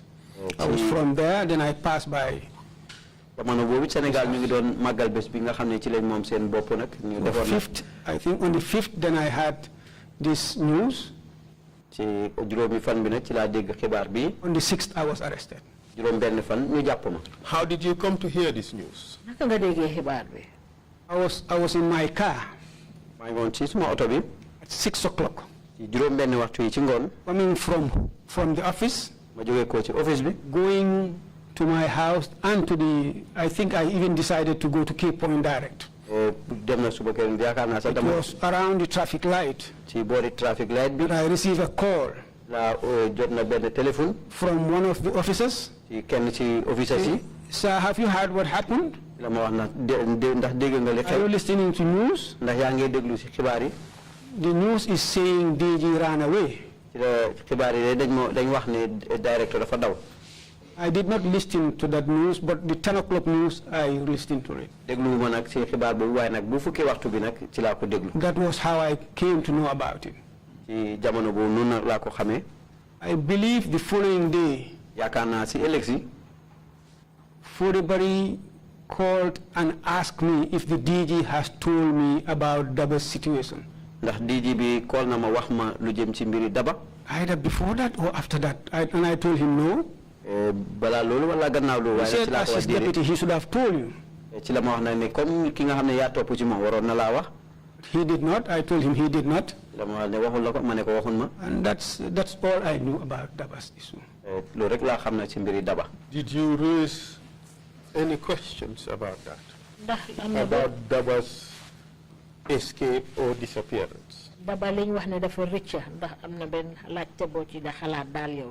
I did not. Perhaps I would have done that, but I was arrested, like I said, on the same day. Perhaps I would have done that. But I just took it maybe to be true. Did you have a meeting with anybody wherein concerns were raised as to how Daba may have escaped and things like that? No meeting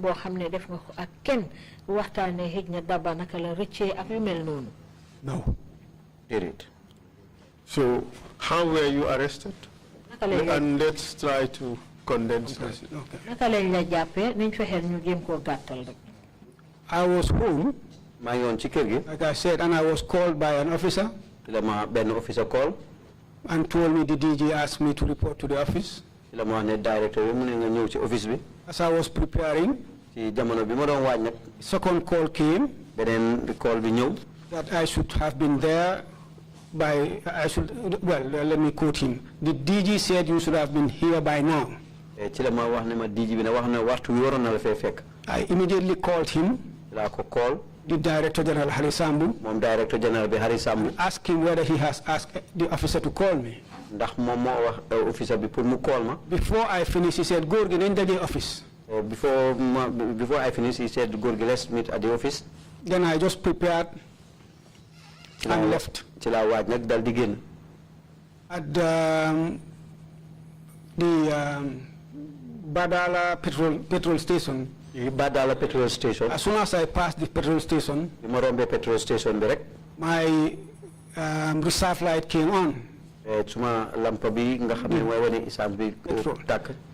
Then I returned to the petrol station by fuel.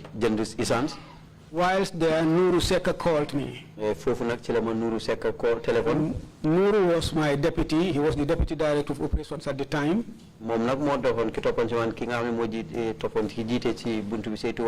Asked me if I was sleeping. I told him where I was. And I think he must have spoken to somebody who told him to ask me to wait for them. So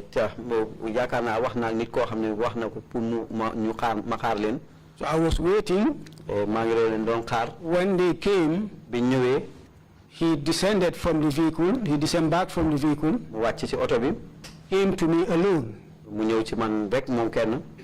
As he was talking to me, I heard somebody telling him, allow him to drive his car. And I drove off. They followed me. We went straight to Banjul. Then went to the conference hall. Some strange occurrences happened that made me suspicious.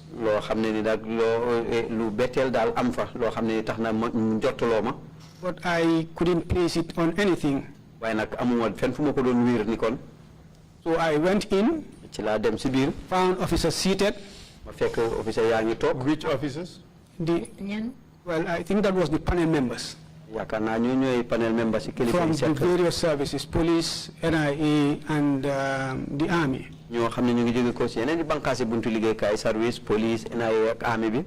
Among them was the then Director General Harisambu, the then Inspector General of Police, Usman Sonko, and the then COS, the Chief of Staff, Lang Tombong Tamba. COS Chief of Staff Lang Tombong Tamba. Since they were my seniors, I went, complimented them, then I sat down. But nothing was said. So I thought we were waiting for somebody. Then all of a sudden, Musa Jame, the then Principal Protective Officer, whom I met as I was climbing the stairs with Baba Saho standing, came from behind me and just said, take Ngorr and Diba outside. Diba is Musa Diba, who was then the Director of Admin. I think we traveled around the same time, or I left before him, because he also came around the same time from Kenya.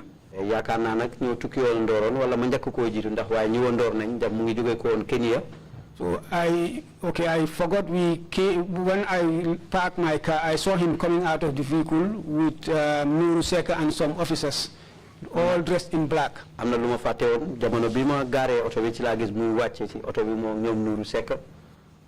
were both escorted, but I didn't know at that time that we were arrested. They were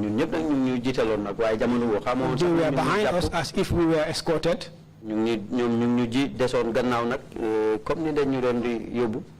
Until we entered the conference hall.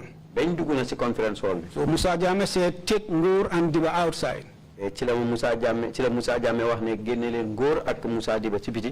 turned around and said, what is happening? But nobody responded. I was escorted with Musa Diba by some soldiers, perhaps 3 or more. We descended the stairs as if going to where used to be the counter-espionage unit. There is some kind of a small roundabout, a garden, a small area. It's a garden. Then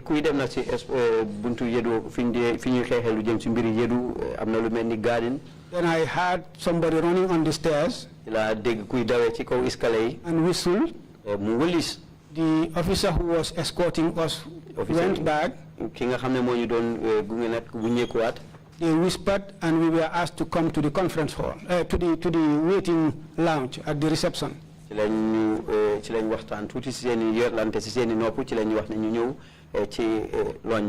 We sat there for a while, then I was asked to go to the conference hall. I was interviewed by the panel, mainly about who approved my leave, why did I go to Germany, why should I go on leave. Don ma laaj kan mo yewenalon suma dogali dem tukki ak lan mo taxon ma dem tukki ak lan taxon ma dem Germany. Ak lan mo taxon ma dem Germany. I answered all this. Ma tontu laajte yépp. But one question stood out. Amna ben laajte bo xamné nak bew. It was Ndur Cham, Colonel Ndur Cham, the former Chief of Staff. Mbiri Ndur Cham ki nekon ci Chief of Staff, who came to the naming ceremony of my child. I told them why he came. He was Chief of Staff, he was a colleague. And I was not even expecting him. It was Ibrahim Drame who told me he was outside. So I asked him to come in, introduce him to my mom. This was my response, and end of story. Little later, I was asked to write my statement. I did that. submitted it. And I sat there waiting till around 10 a.m. I believe. Two soldiers came. I was there sitting with the former Speaker of the House, Sirif Mustafa Diba, and Tamsir Jase. I didn't know that they were from mile 2. So the officer said, let's go. And Tamsir asked where. He said, where you came from. Obviously mile 2. Then I got up and said, I'm not from mile 2, I'm from my house. What's the decision about me? He said, you are all going. I just walked past the soldier, went to the conference hall hoping to find the panel members. I found only Musa Jame sitting. I talked to him this way, hey, what have you guys decided on me? Then the soldier just held my hand, dragged me, and I followed him. I just subdued and followed him. That was how I was taken to mile 2. Were you charged with a crime? I was not charged, I think, until 6 months later. Within that period, were you allowed to see a lawyer? I had a lawyer's visit. I'm grateful to her by, that was the deputy lead counsel at the time. She visited me. I think she just did that voluntarily. I did not request for it. I think she was just concerned because they were students when I was in Sierra Leone, and we had a cordial relationship at the level of the embassy. She came to mile 2. I'm not sure whether my sister spoke to her, but I had no idea. She visited me once and said, there is nothing against you. I've checked the records, but you've not been charged. There are no records in the courts. So, but just be patient. You're finding out. That was the only visit I had. Di ki nga xamne moy ki top nak ci lawyer bi jité ne fi ci bérébu penc mi waxon na ne ñewon na fa dal way nak duuton lo xamne sax man mako sakkon man na am nak suma jigen moko sakkon way nak wax na moy dal na muñ rek dal. So in effect, you are not, your right to have a lawyer was not respected. Your right to be taken before a court to sanction your detention was not respected, and you were not brought before the courts within a reasonable period of time.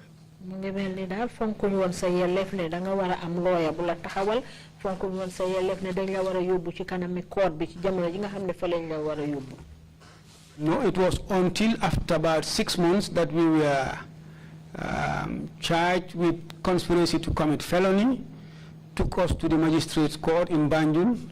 We did not even take a plea. We just stood and the charges were read and we were whisked again back to mile 2. Demna be gannaaw juroom benn weer ci lañu tek tuuma bi ñu tegoon nag moo nekk ne déggoo ci loo xam ne ni mën naa indi tefaar waaye nag bañ demee nag ci magistrate bi jëluñ woon sax suñ kàddu yi dogal ndax ñun def nañ wala defuñ waaye nag dañ ko wax rek ci court bi li ñu teg tuuma ñu dolli ñu enuwaat yóbbu ñu mile 2.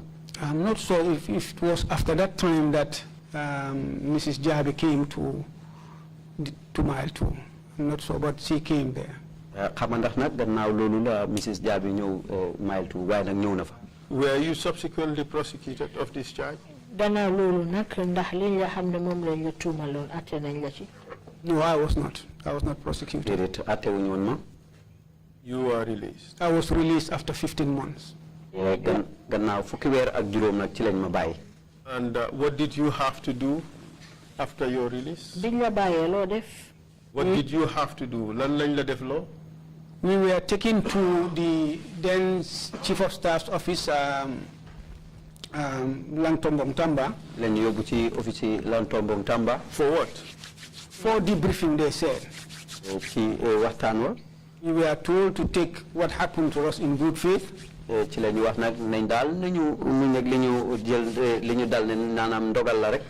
pay you compensation? No, and suggested that we even write to thank the president. So no compensation. Then you bindalo sak letter. Then you bindalo letter, sir. It was a suggestion. It was a suggestion. Letter to the president. Yeah. Saying what? To thank him for pardoning us. Yeah, that was the norm. We did it, though reluctantly, but we did it.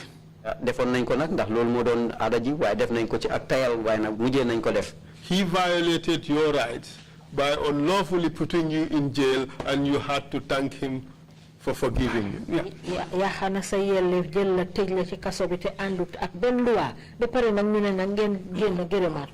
But it wouldn't repeat itself the second time. Even whilst I was in jail, I was asked to write, and I refused. But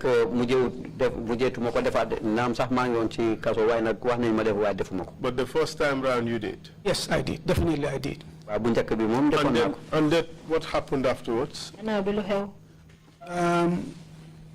In 2008, I was not reinstated. I was appointed as deputy head of mission in an embassy in Bissau. Ci atum 2008 ne ko sané dañ ma délo ci liggéey way nak ma nekkon ki topon ci ki jité yoon wi ñu ébalon ci Bissau. And how long did you serve there? Ñaata dir nga fa nekk? 1 year 6 months. I was appointed in March, I think on the 18th of March 2008, and I was dismissed in November, I think 4th November 2009. Yep, dal ci nim waxé rek lu toll ci at ak juroom ñetti wër. Do you know why you were dismissed? Am nga li taxoon ñu daxal ci liggéey bi? No. Did it? Were you given reasons? Waxoon nañ la ben sabab bu wara tax. No. Did it? Do you know that administratively, if you are dismissed from your job or any administrative decision taken, you have a right to be given the reasons? Xam nga ne nak ci ni nga xam ne non la liggéey bi wara doxé bu fekkee ne génné nañ la ci sa liggéey dañ la wara wax lan moo tax. I did it not in writing, but I went to the Foreign Affairs after surrendering my passport. Went to the PS, the permanent secretary then, I can't remember his name. Defuma ko nak ci ak mbind waye mujjé na dem na ci where please?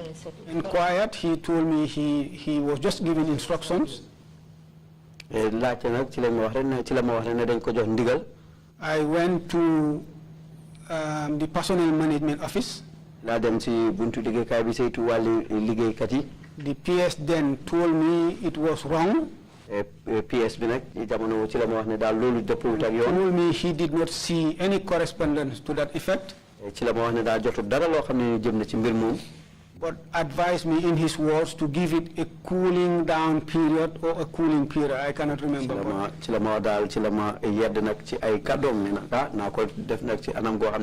will take it up with the Secretary General. It was during that time, around the 16th of December, that I was rearrested. What were you accused of this time around? Treason again. That I was with Lang Tombong and others to overthrow the then regime of President Jammeh.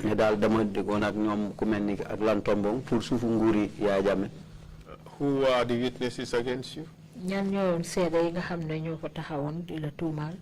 Rui Jabi Gassama. Kabiru Sedi, and Ibrahim Mare. Did you know these people before? Kabiru Sedi I know before. Kabiru Sedi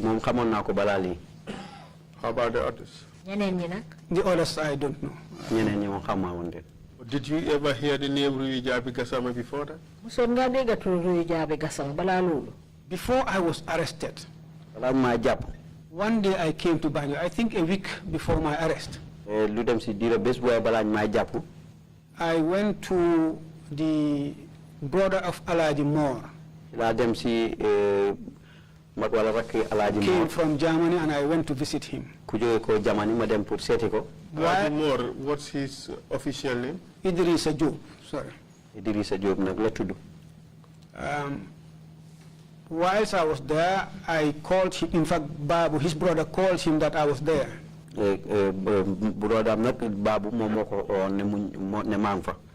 But he said he was busy, he didn't come. As I was leaving, I called him for something personal.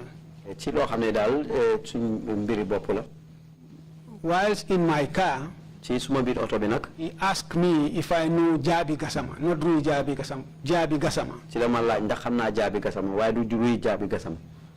I told him no, I've never heard that name before. And unsuspecting, I did not suspect anything. He asked me if I had any problems with the embassy staff in Bissau. I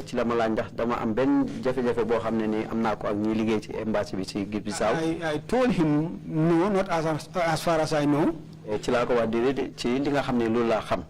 And I think we end the conversation. That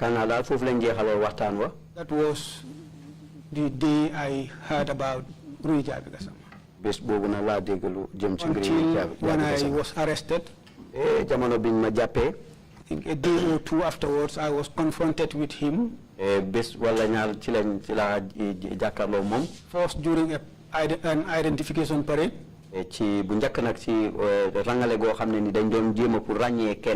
came and identified me without knowing exactly what was it for.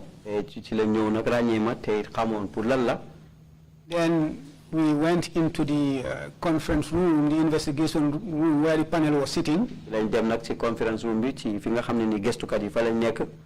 He started accusing me of things I had no idea about, that I was having a meeting with him, I bought drugs from him, I owe him $10,000. I thought I was dreaming.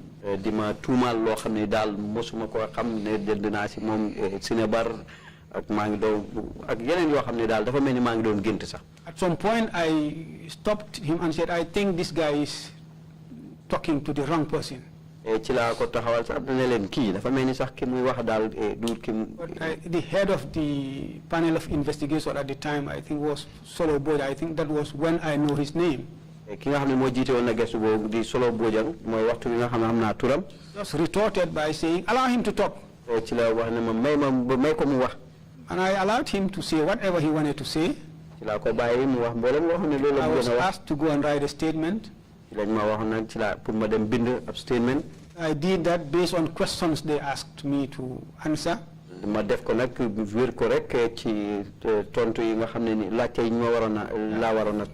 I did that and gave it to them.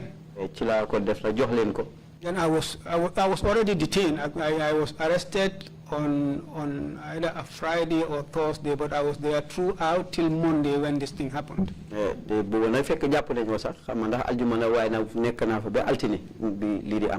So after writing my statement, I was returned to the cell.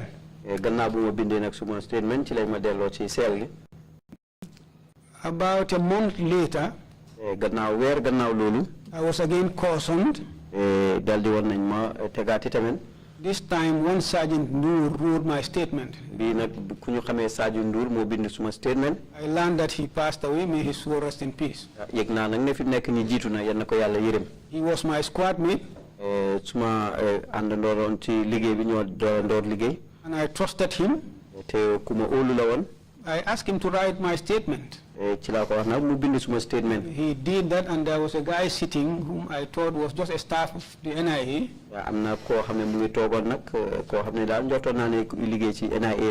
Behold, he was brought in as an independent witness. All the same, I was charged with treason. In January, either 6th or so, or 10th, I was taken to Mile 2. January nak juroom benn fan wala fukki fan dal ñu moy buma mail tout. Your investigations, did it only involve being asked questions and statements written? Gëstu yi ñu doon def ci sa mbir ndax ay laajte lañ la doon laaj rek ak nga bind statement. No, I skipped something. The first night I was there, amna luma tepp nak guddi gu ñëk bima nekké fofu. I was open from the cells. I think it was late at night. Ma génné won ci cell bi yakarna bo guddi na. So I remember I was I was in deep sleep. Ndax bo ma ngi doon nelaw. So I was taken to the conference hall. Lay ma yobbu ci conference hall bi. Upstairs. Ci kaw. And I found about 5 soldiers. Fala fekk na lu dem ci later I came to know that they were soldiers from the state guard. La yek di xam sax mu jégi ne ñom ñu ngi joggé ko state guard. I found them putting this carton of wine, Don Simon wine, green carton. Nak ma ngi fekk ñu ngi tek carton go xamné ni carton yi leni la sangara tuba bi wine and eating meat. Bo ñu ngi lek ndawal. As soon as they saw me, biñ ma gisé rek they asked the guard who escorted me lañ wax guard bi nga xamné moma indi to take me out. Why should I be brought in? ñu génné ma ci bi ndaw lu tax ñu indi ma fofu. He said you asked me to bring him. Mu leen wax né yéna ma wax né ma indi ko. But I was taken outside way ci lañ ma génné ci biti and allowed to sit outside. Ci lañ ma wax né madame ci la tok ci biti. Shortly afterwards they came, put the lights off. Uti rek ñu ñew taal lampe bi. Ñu fay lampe yi, sorry. Then took me to the conference hall. Ñu yobbu ma ci conference hall bi. Sat me down on the floor. Ñu tek ma ci suuf si. Tied my hands behind me. Ak suma loxo yi ci gannaaw. As soon as they did that, I almost blacked out. Biñ ko defee rek daanaka ma xum. Then one of them asked the one tying me to loosen the knot. Kenn ci ñoom nag mu wax ne dañ mu yoxamal ni ma takkee. Then I regained consciousness. Ma dolli jotaat suma bopp. They put a plastic bag on me. Ñu jël mbuusi nylon solal ma ko. One of them held it. Kenn ci ñoom téye ko. Very tightly. Bu dëgër. One held my shoulders. Kenn bës suma mbagg yi. One stood on my legs. Kenn taxaw ci sumay tànk. And one was hitting my head. Kenn ki nekk di ma dóor ci bopp. This happened for about 3 minutes or so. Lii na dem na ba lu dem ci ñetti minutes. Then the same guy who asked the other officer to loosen the knot, to asking them to stop. Ki nga xam ne moo waxoon ne ñu wàññi yoxamal nag ceene gi mu wax ne ñu bàyyi.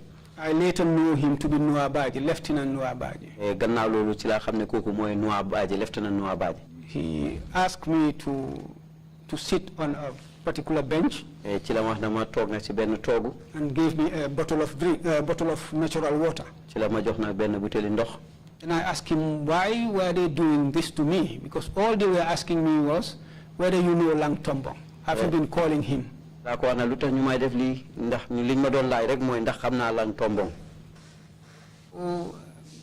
He said, no, don't worry, take it in good faith. So I couldn't understand. I was very bitter. Then they escorted me back to the cells. They tortured you? Yeah, they tortured me. Wow. Did they get what they wanted from you? I don't know. Nothing they were asking me, apart from, yes, I know Lang Tombong. Yes, I know his number. And what? Apart from that, I know nothing about what they were asking me. And I think he was conscious of the fact that I was innocent, maybe. Then he asked me to sit up and started consoling me. After brutalizing you? Yes. Wow. But this is the hypocrisy of the people who participated in these things.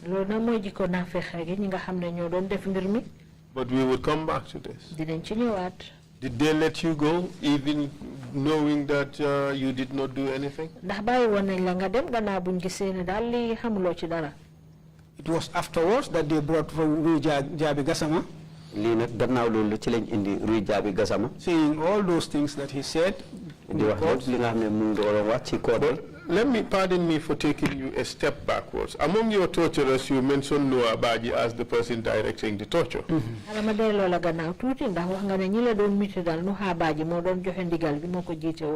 you remember who else participated in this cowardly act? I couldn't remember, but whilst in mile 2, because I don't even know any of them at that time. But there was a group. I remember one of them, when he walks, he tiptoes, he walks on his toes. When I saw one guy who was brought in mile 2 called Jalo, I thought in my mind that this was the guy who in fact was tying me. They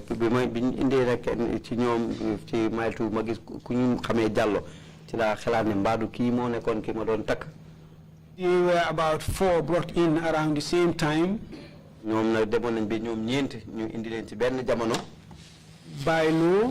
Bailo, it's Sang Gomez, Michael Correa, and this Jallo guy. Since they were 5, including Noah, because the one who was hitting was black, he definitely resembles Bai. I cannot say for certain that it was him. I had in my mind that these were the people who were torturing me. But Noah, I recognize him. He had white spots or whatever they were on his eyes. That was how I recognized him. When he came before, was it the day I was interviewed by the panel, I saw him enter, then I knew it was him. But I really don't know them, apart from him.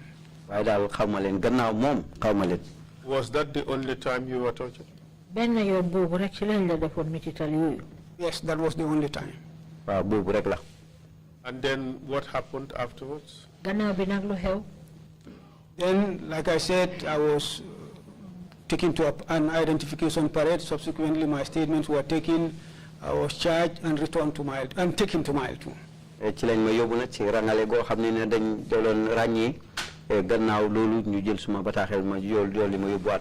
And you were subsequently prosecuted?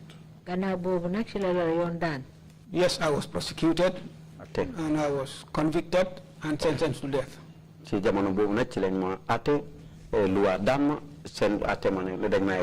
What do you say about the evidence that was produced before this commission showing that Rui Jabe Gassama, Ibrahim Amare and somebody else were paid lots of monies by the state as at the time you were prosecuted? Ibrahim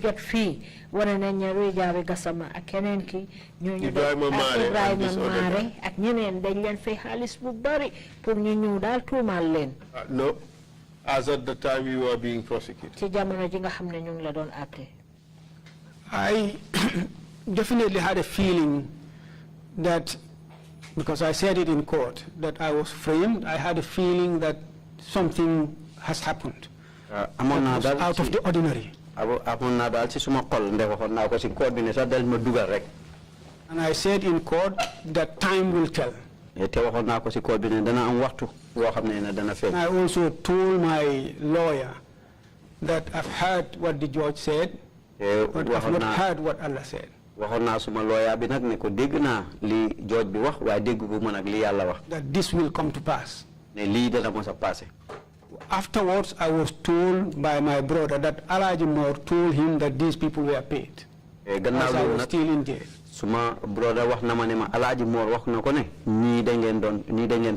I would not have believed that they can go to that extent. Because I couldn't reconcile really what was happening. This disturbed me really mentally. Because I was trying to get sense out of what exactly was happening. And each time you ask them, they will tell you, take it in good faith.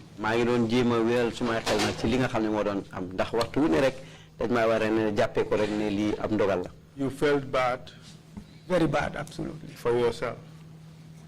Yes, for myself and any other person who must have, in one way or the other, gone through this. Wow, amoon naa lu ma métti nag ci suma bopp nag ak mboolem koo xam ne nii jaar na ci lu mel nii. But this was normal. waaye lii mu daan faral di am lu jaadu la woon rek. I wouldn't call it normal, really, as far as my knowledge starts. But implicating people. Let's not say it was not normal. No, let's say it was frequent. nañ wax ne daal lu daan faral di am la. lu ni mel. Yes and no. Yes, definitely yes. It cannot be yes and no. Yes, in the sense that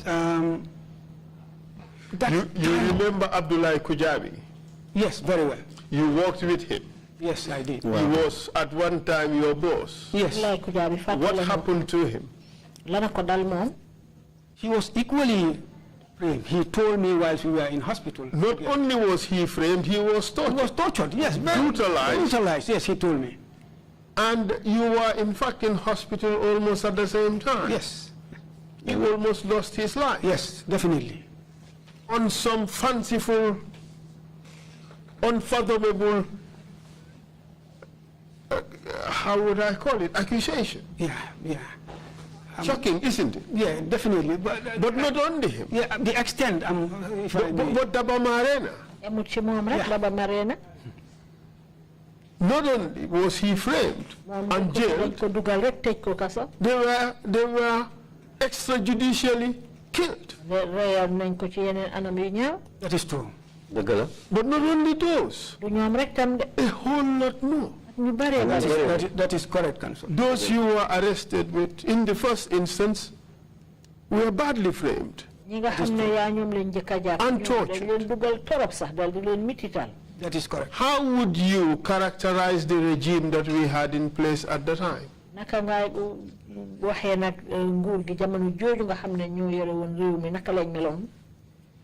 Perhaps I would call it a mercenary regime. A regime that would not help its Dr. Sen called it a vampire state, a military vampire state that consumed its own people. There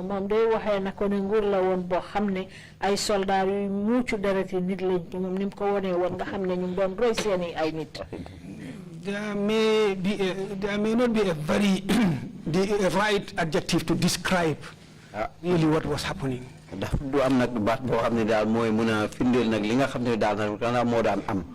the NIA played a central role. That is correct. In all this. While many of you did not participate in it,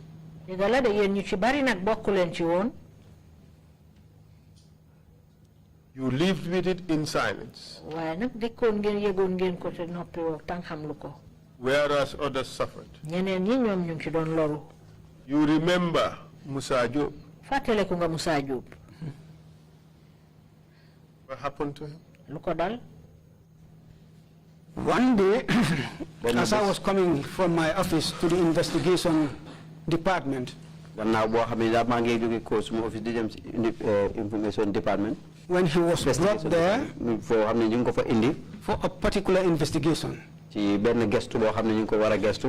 not detained. I think he was just there for his statement to be obtained. He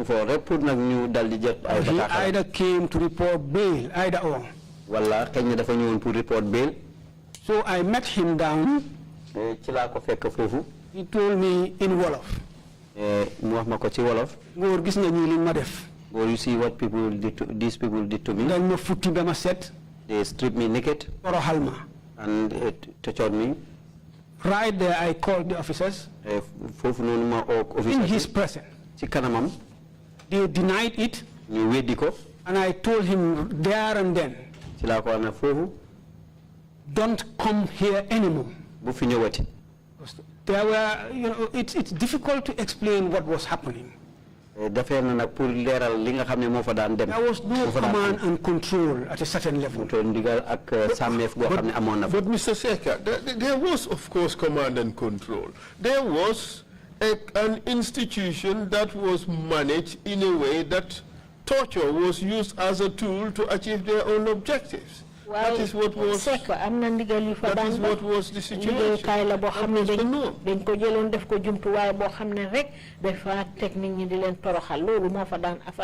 I will not dispute, Council. It's a fact.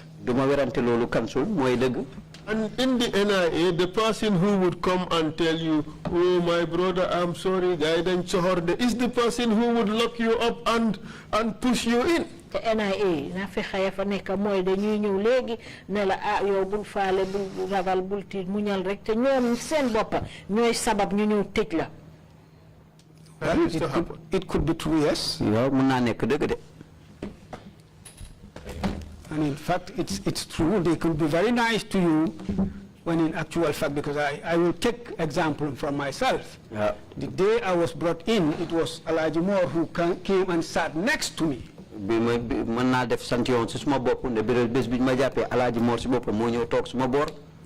was dealt with, it was the same Alaji Moore who came and sat next to me. And told me lu ñaaw lañ la bëggoon a def. And told me that how did he know? Something bad to me. But so I can definitely concur with exactly what you're saying. That was the situation. Those that did the torture, those that acquiesced, and those that kept silence are all in the same boat. The NIA, the institution of torturers. You agree?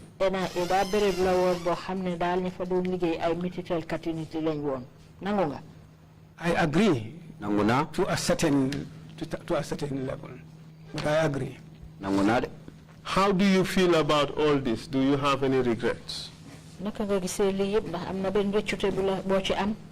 Regret might be too strong a word. Perhaps in my conscience, I did not do anything wrong, but I feel very bad and very sorry for everybody who has, in one way or the other, gone through this. Réccu nak dana nek baat bu diis ndax amu dara lo xamné ni def na ko luma ci mëna toppaw réccuté waye nak metti yoon na ma nak ci yenn yi nga xamné amna ci ñu dew. In my capacity as a human being and as an officer of the NIA and at some point as a commander, I tried to stop everything that I can humanly stop with my mouth, with my hand, and sometimes I detest. Si suma makamam doomu adama ak itamen ne maa ngi liggéey ci NIA te itamen kilifa la woon. You seem to be quoting from the Quran, but all the same, Mr. Secka, we could say that if the officers at the NIA refused to torture, there certainly would not have been tortures at the NIA.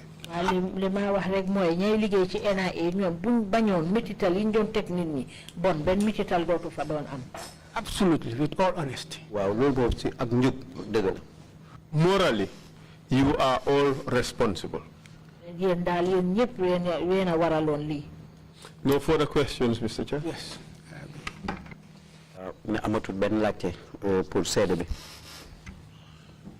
Thank you very much, Council. Mr. Chair, before we close, like I promised, I would want to exhibit his statement because it's more detailed and we skipped some detail just because we wanted to finish his testimony on time.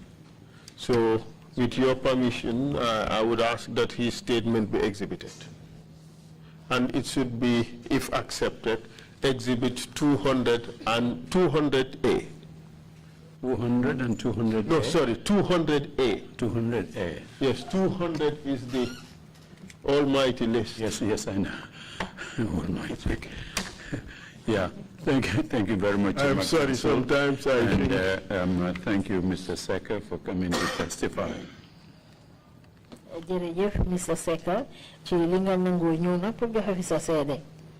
you are welcome, Chairman. Let me take you back to the list. Of the 51 people listed here, how many escaped the slaughter? Ci juroom fukki tour ak ben yi nga xamne mom nga fi joxe ñi ñan ñoo rëcca ray bobu nga xamne mom lañ ray seeni morom. I wouldn't know, Chairman. Chairman. Council, you have any idea? Is it just one survivor? Martin Kerr. Yes. Is he the only survivor on this list? I wouldn't know, Mr. Chair. Okay. We understand that another person escaped. I have to try to establish that name. Yeah, I thought we were told only one escaped. But yes, but that would be number 15. Yes, that's number Martin 15. Kerr. Yeah. Okay, fine. Thank you very much indeed again for coming to testify. You're welcome, Chairman. This is the third time that we are being confronted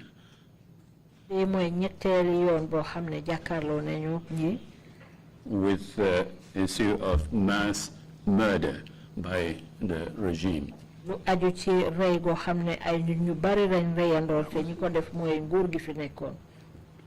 First, the one that we looked at was the April 2000 killing of young students. On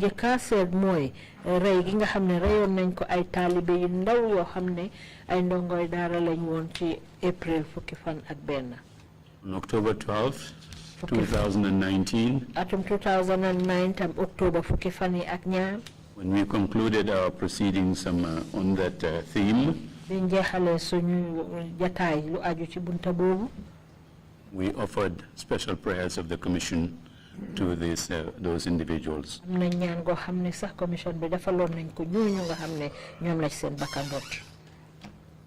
On December 5th, 2019, we offered similar prayers to close to 40 innocent people who were killed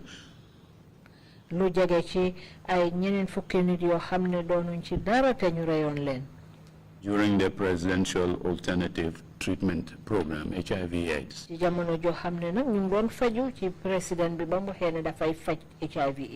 They were innocent individuals who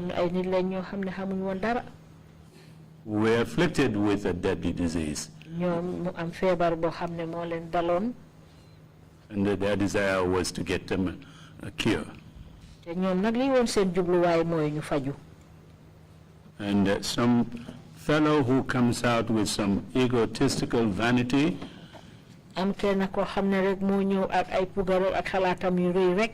says he's found a cure for their disease. Who can be more innocent than those afflicted with the disease?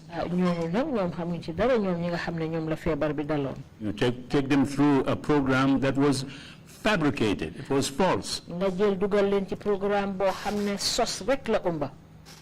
And they end up dying either during the program or shortly after leaving the program.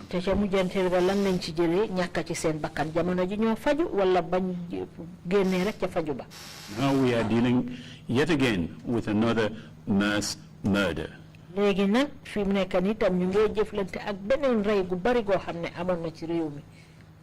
Again, innocent young Africans whose only crime was just being ambitious in a poor situation and getting involved in becoming victims of human traffickers. Who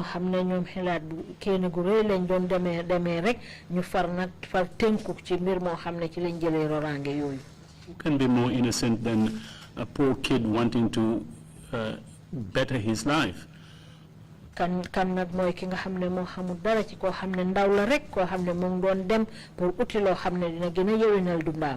It probably took him a wrong decision to move around and become victims of human traffickers, but that was not their fault.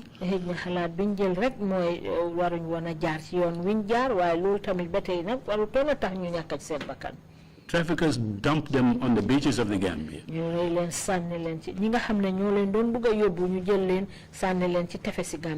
Instead of helping them out of the situation that they were in, you corral them into your police stations and the detention areas and slaughtered them.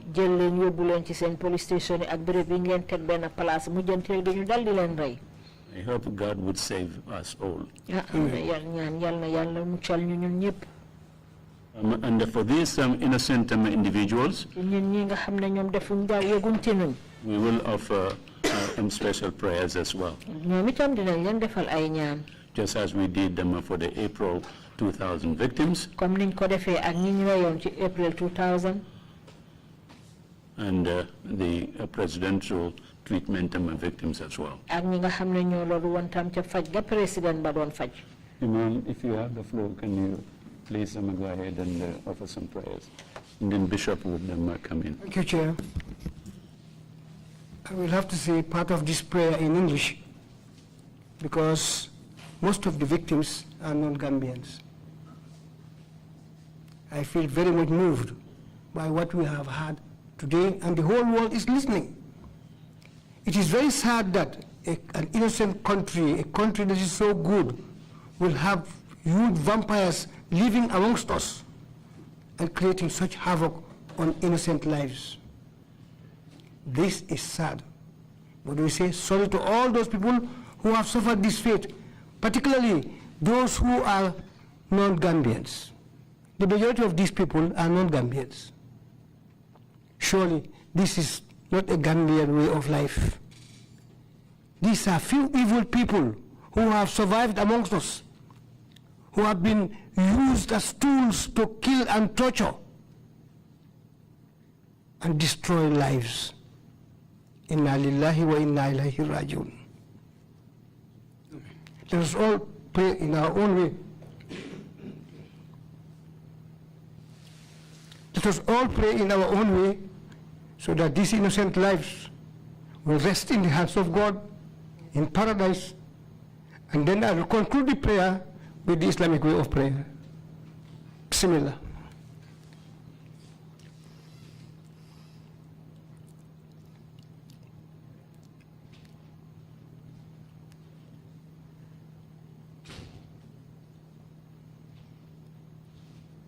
بسم الله الرحمن الرحيم الحمد لله رب العالمين الرحمن الرحيم مالك يوم الدين إياك نعبد وإياك نستعين اهدنا الصراط المستقيم صراط الذين أنعمت عليهم غير المغضوب عليهم ولا الضالين اللهم صل على محمد وعلى آل محمد وبارك على محمد وعلى آل محمد كما باركت على إبراهيم وعلى آل إبراهيم في العالمين إنك حميد مجيد بحرمة اللهم فصل وسلم وبارك على هذا النبي الكريم سيدي سند العظيم ذو القلب الرحيم سيدنا محمد وعلى آله وصحبه وسلم تسليما سبحان ربك رب العزة عما يصفون وسلام على المرسلين والحمد لله رب العالمين آمين.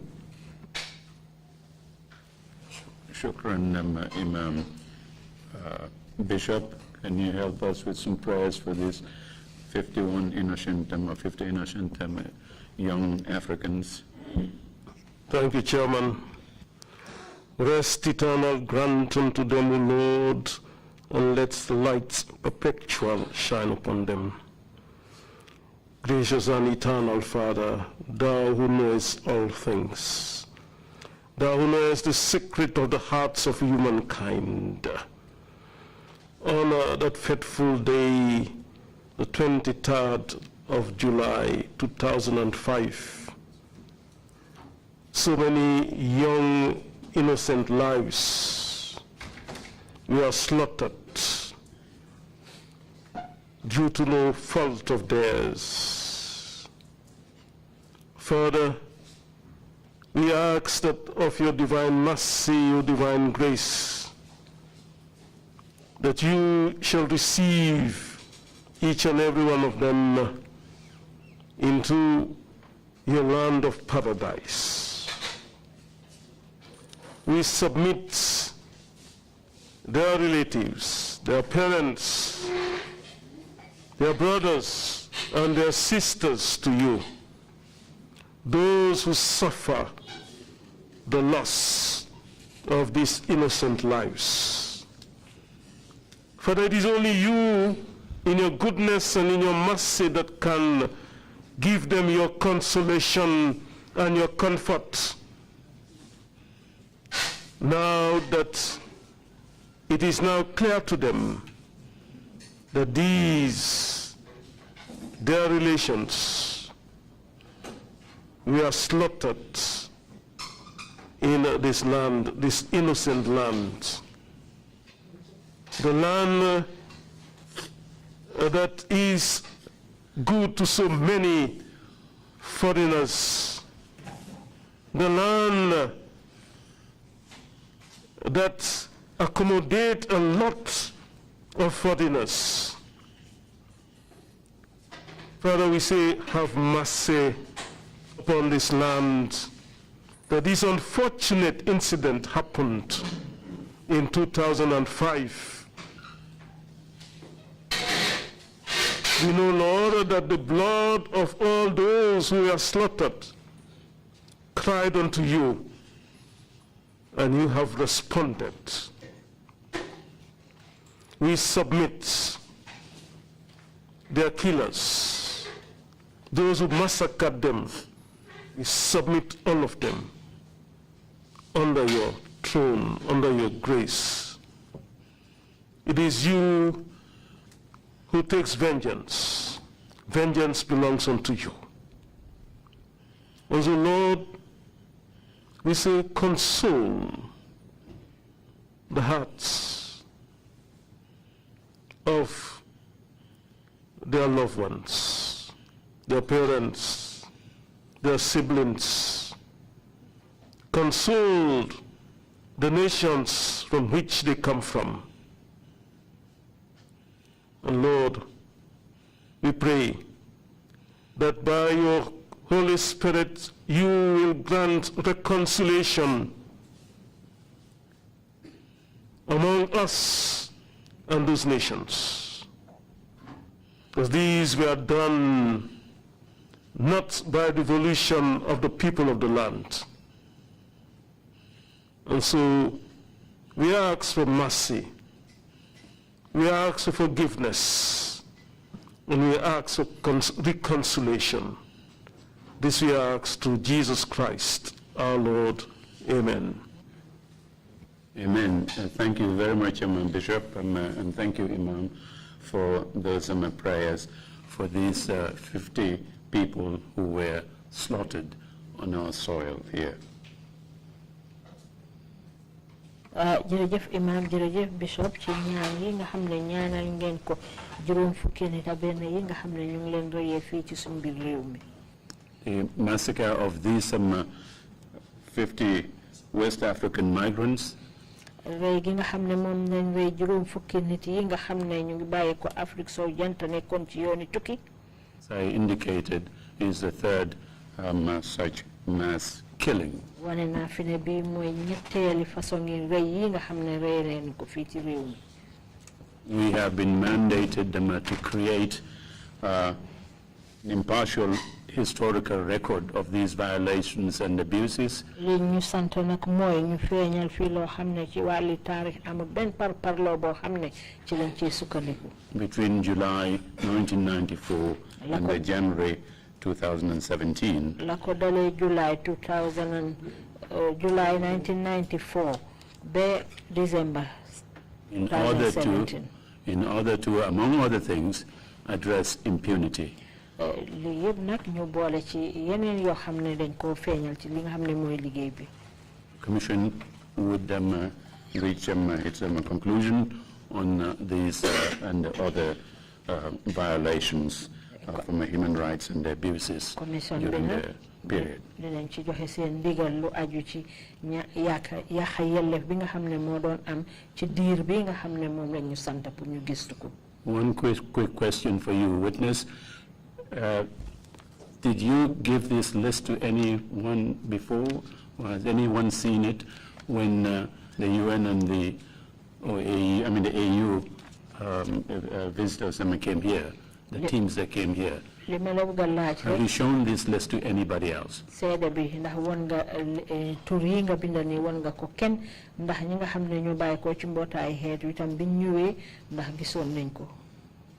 No, Chairman, I was not opportune to meet them. So the TRRC is the only entity in possession of this list? Apart from the keeper, nobody saw this list. Chairman, nobody knew I had it. As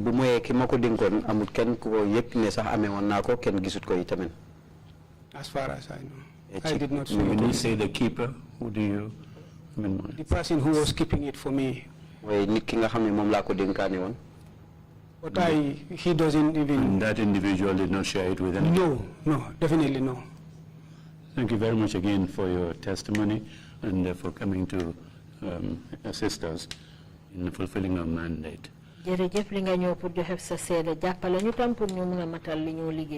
Commissioners, if you have any questions, please indicate. Imam C, you have the floor, please.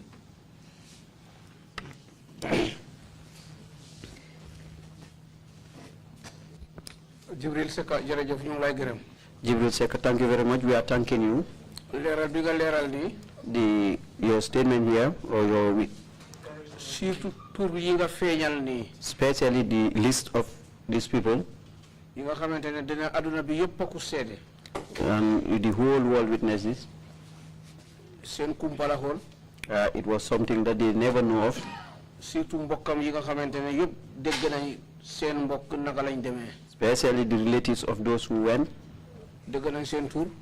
They had their names. Li ñu ngi la ci gërëm.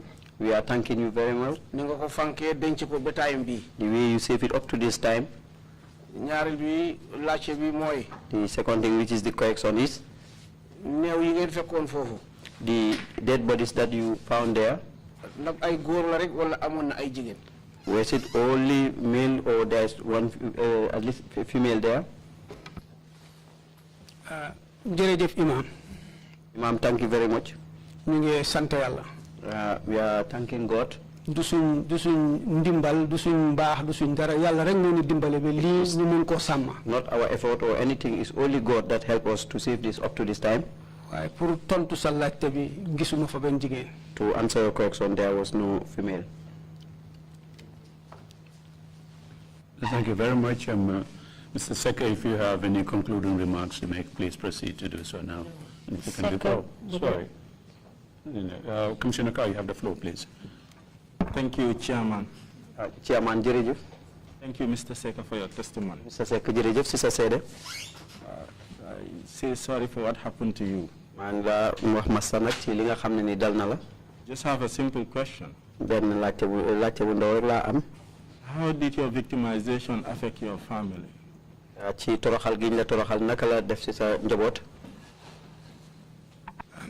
Thank you very much, Commissioner Kerr. Commissioner Kerr. Very badly. If I am to describe the way it affects my family, perhaps I may be emotional.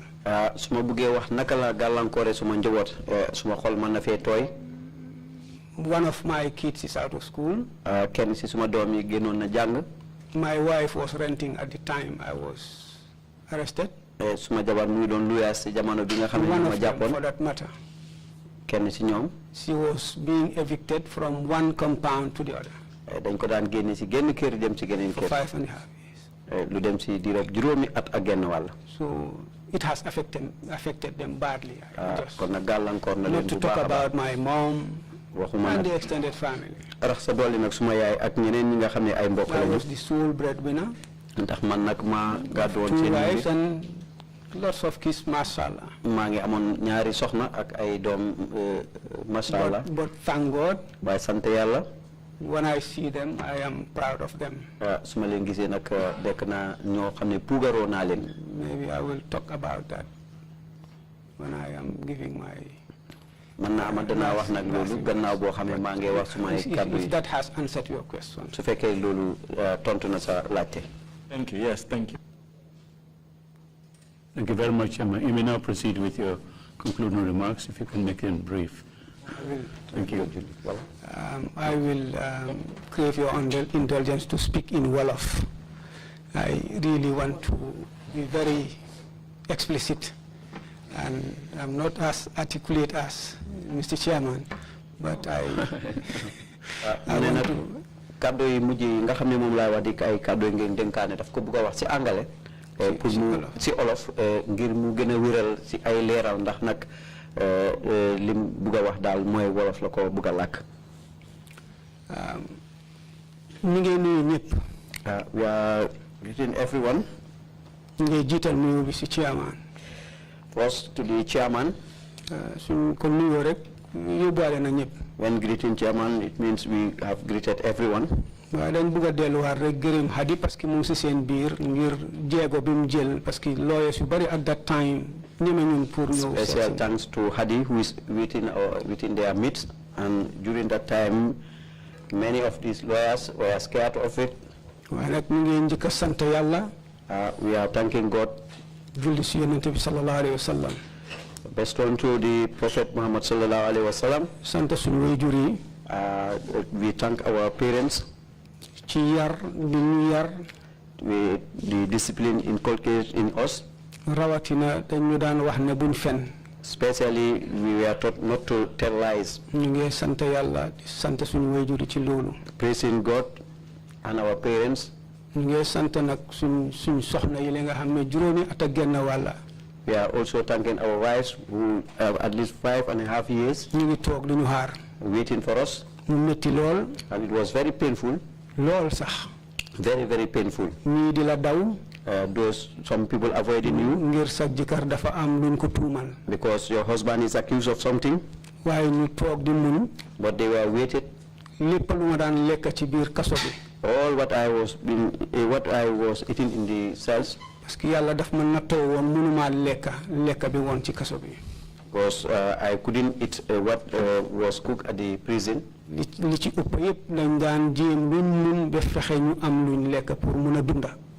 were trying all their best to make sure that they survive. Especially the discipline they inculcated to our children when we are not when we were away.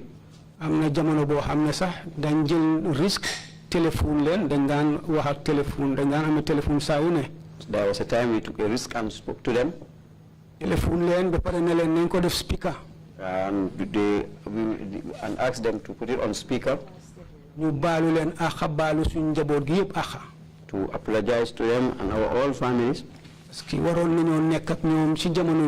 Because we should have been with them at that time.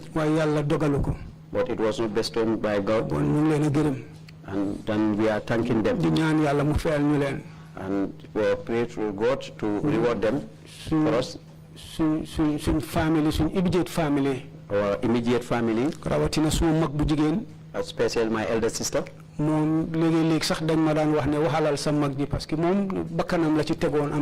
Sometimes they used to tell me, advise your sister because he is even risking her life. They never believe in what we were accused of.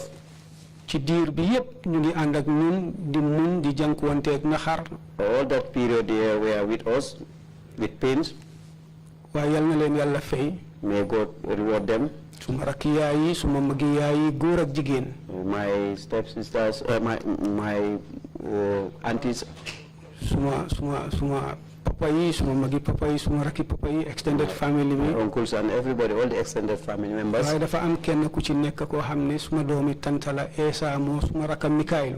Especially Mikael. My Esa. All what I needed inside. He will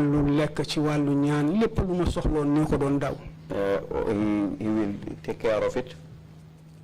I have a friend who is also in our midst. I wish I could list their names.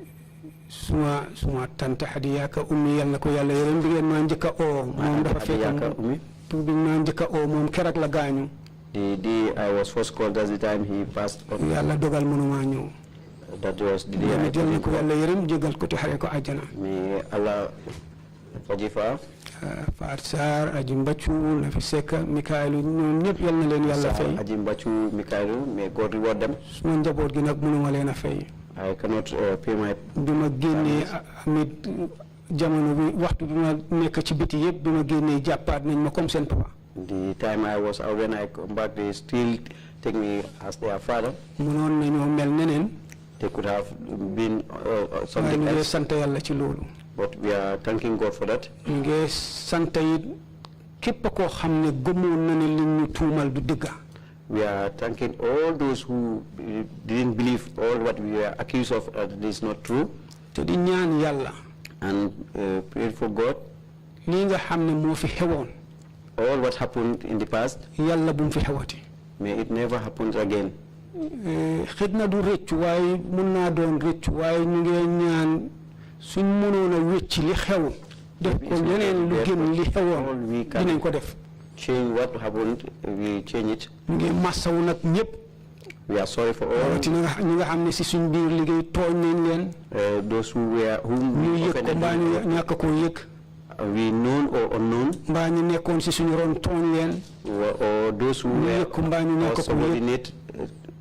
ñu ngi leen a baalu àqa. We are apologizing. ñu ngi leen a baalu àqa bu jógee si suñ xol. We are apologizing. te di ñaan yàlla mu may leen xoli muñ. And pray that yàlla fay leen li ngeen tooñ. And God reward them to what we li ñu dénku rek nit ñi mooy. What we are advising the people is mandu si suñ diggante. nañ mandu si suñ diggante. We have to be honest in our relationships. We have to be honest in our relationship. And nañ mandu. waaw ñu mandu si suñ diggante. Okay, yes. ba pare ñu yéene wante jàmm. And we pray for each other peace. te bàyyi yàqante bi. We wish peace for each other. jox kenn ku nekk li mu yelloo. And give each other all what one deserves. kenn ku nekk ñu jox la sa àq ak sa yelleef. And protect everyone's right. li ñu indi ci fii yëpp. All what brought us here. mooy suñ ngëm ci yàlla dafa des. Is that our faith in God is much less than what it should be. Yes. Bon yal na yàlla wéral suñ ngëm. God exercise our faith. yéen it yàlla digaral seeni taxawaay. May also God help you people. li ngeen sombo pour def yal na leen ci yàlla dimbale. May God help you to complete this commission. mënuñoo lim ñëpp. We cannot list everyone. waaye daal ñu ngi sant yàlla. But we are thanking God. di jeexalee suñ kaddu. And we are concluding by di ñaan yàlla. praying for ci mbaaxam ak yërmandem. for His mercy. mu feeñal dëgga. To reveal the truth. te yaakaar naa ne dina am insha allah. And I believe that it will happen inshallah. ربنا افتح بيننا وبين قومنا بالحق وأنت خير الفاتحين. inshallah. قل جاء الحق وزاء الباطل إن الباطل كان زهوقا. السلام عليكم ورحمة الله. وعليكم السلام. Thank you again very much, Mr. Secka, for coming to testify. Mr. Secka, jërëjëf rek ci ni nga That brings ñëwee us to the end of our proceedings for today. We will resume on Monday, sharp 10 o'clock Monday morning, and we will continue with our theme for this 3-week session on the West African migrants. So that's the end of our proceedings for today. Meeting is adjourned. Thank you all very much.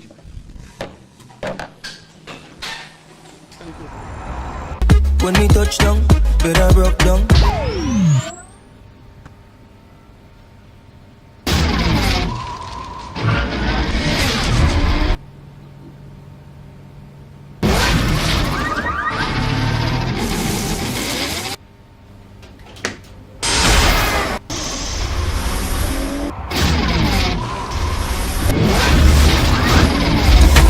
Gamtel G-Fiber, now you can enjoy super fast internet in gigabytes. G-Fiber is affordable, stable, secured, and accessible to homes, businesses, and enterprises. With Gamtel G-Fiber, the future is speed. Gamtel, creating a brighter future in communication. That's how she became mine and see that.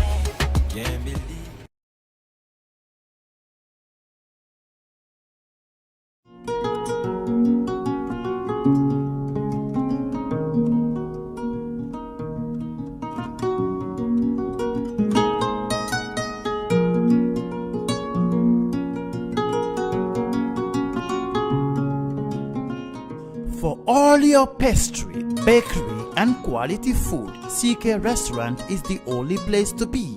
We do catering for birthdays, weddings, and all related services. We have all kinds of local foods, American, European, and even beyond.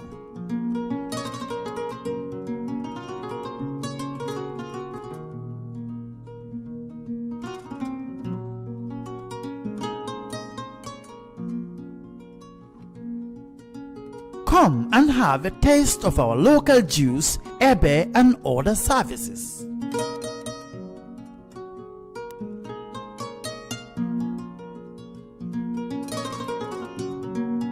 At CK Restaurant, customer satisfaction is our priority.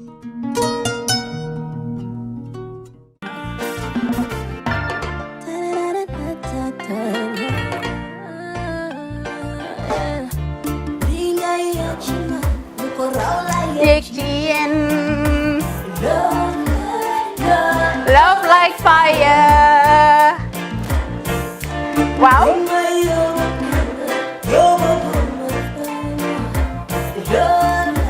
Love like fire. Xam ngeen rek affaire bi xam ngeen fan la? Skincare la. 2020 lañ wax de. Waaw. Fii nag mooy Kerr fan Kerr zero tache. Perfect skin. Skincare saa su ne rek niñ ko dee defee rek. Loo lañ soxlaati rek. Maanaam bu ngeen am problème ci seen skin yéen xam ngeen fan la. Fii ngeen di ñëw. Suma xarit yeeg am di jàmm yi nga xam ne taas daf lañ sonaloon xam nga doon xeesal ba la ka xum éneewuma lañ ko nag waaye just in case comme ni ko gars yi waxee rek en cas just in case loolu xew xam ngeen fi ngeen di ñëw skincare plus si yu baax rek la ñoo dox nag ay baax rek fu ne la ñoo dem ci réew mi di lañ indi rek nag products yu baax du Paris du Italie du USA du fi mu nekk nii sax boole nañ ci nag Sweden fu nekk lañ leen a indi les products bu dee tamit nag da nga ñuul rek ñu lay jamaa natural beauty that melanin dripping we do have stuff for you as well emuñ si skincare products rek ñu ngi ci cuub yi tamit fu ne la ñoo jaar in fact sax last commercial bi ñu defoon waxuñ leen woon ne dañoo dox ci ay kawar 9A grade rek nag waaw we do have bundles as well hair si lu ne la ñoo dox ñun ñu ngi ci rafetal jigéen rek luy taaral jigéen rek waaw boo leen di tukki tamit bëggoon rek classic suitcase dañoo dox ci ay Samsonite duñ dee indi any brand of suitcases though other than Samsonite comme li ma dee wax rek boo eggee airport dëri Samsonite dafa am nuñ laa xoolee waaw ngeen ne lan nag waaw skin ci moom la ñu gën a xamee nag skin care products ci moom la ñu gën a xamee ñu ngi dox tamit bentee tamit si ay dàlla man waaye man nag skin care mooy suma specialty xam nga rek jigéen bu sa xar kanam réglé loo def mu jag am nañ Patricia Reiner, Kiwi Eye, the whole range, Lighten Up Gold, Tomatine. I mean, the list can just go on and on and on and on. Lépp loo xam ne rek luy taaral jigéen la ci yooyu rek la ñoo dox. Skincare plus nag emuñ si Gambia rek ñu ngi United States ñu ngi Gambia fii ba pare bu dee yaa ngi anywhere in Europe mun nañ la ko mail within 3 days rek ñetti fan rek nga jot say diw emuñ si loolu rek dañ laa consult tamit balaa ñu laa jaay diw dinañ def a free consultation pour wax la rek exactly li nga xam ne moo méngoo ak sa kanam dinañ leen wax tamit ne rek am nañ perfumes fragrances men's shirts accessories we do dresses as well we do blouses I mean we do shoes name it we do them Skincare Plus 2020 is our year of perfection zero task fi mu nekk nii réew mi fii kenn waratu fi task kenn waratu fi am problème kanam kenn waratu fi am problème yu picca boo ko amee dafa fekk ne rek ñëwuloo ci place bi fii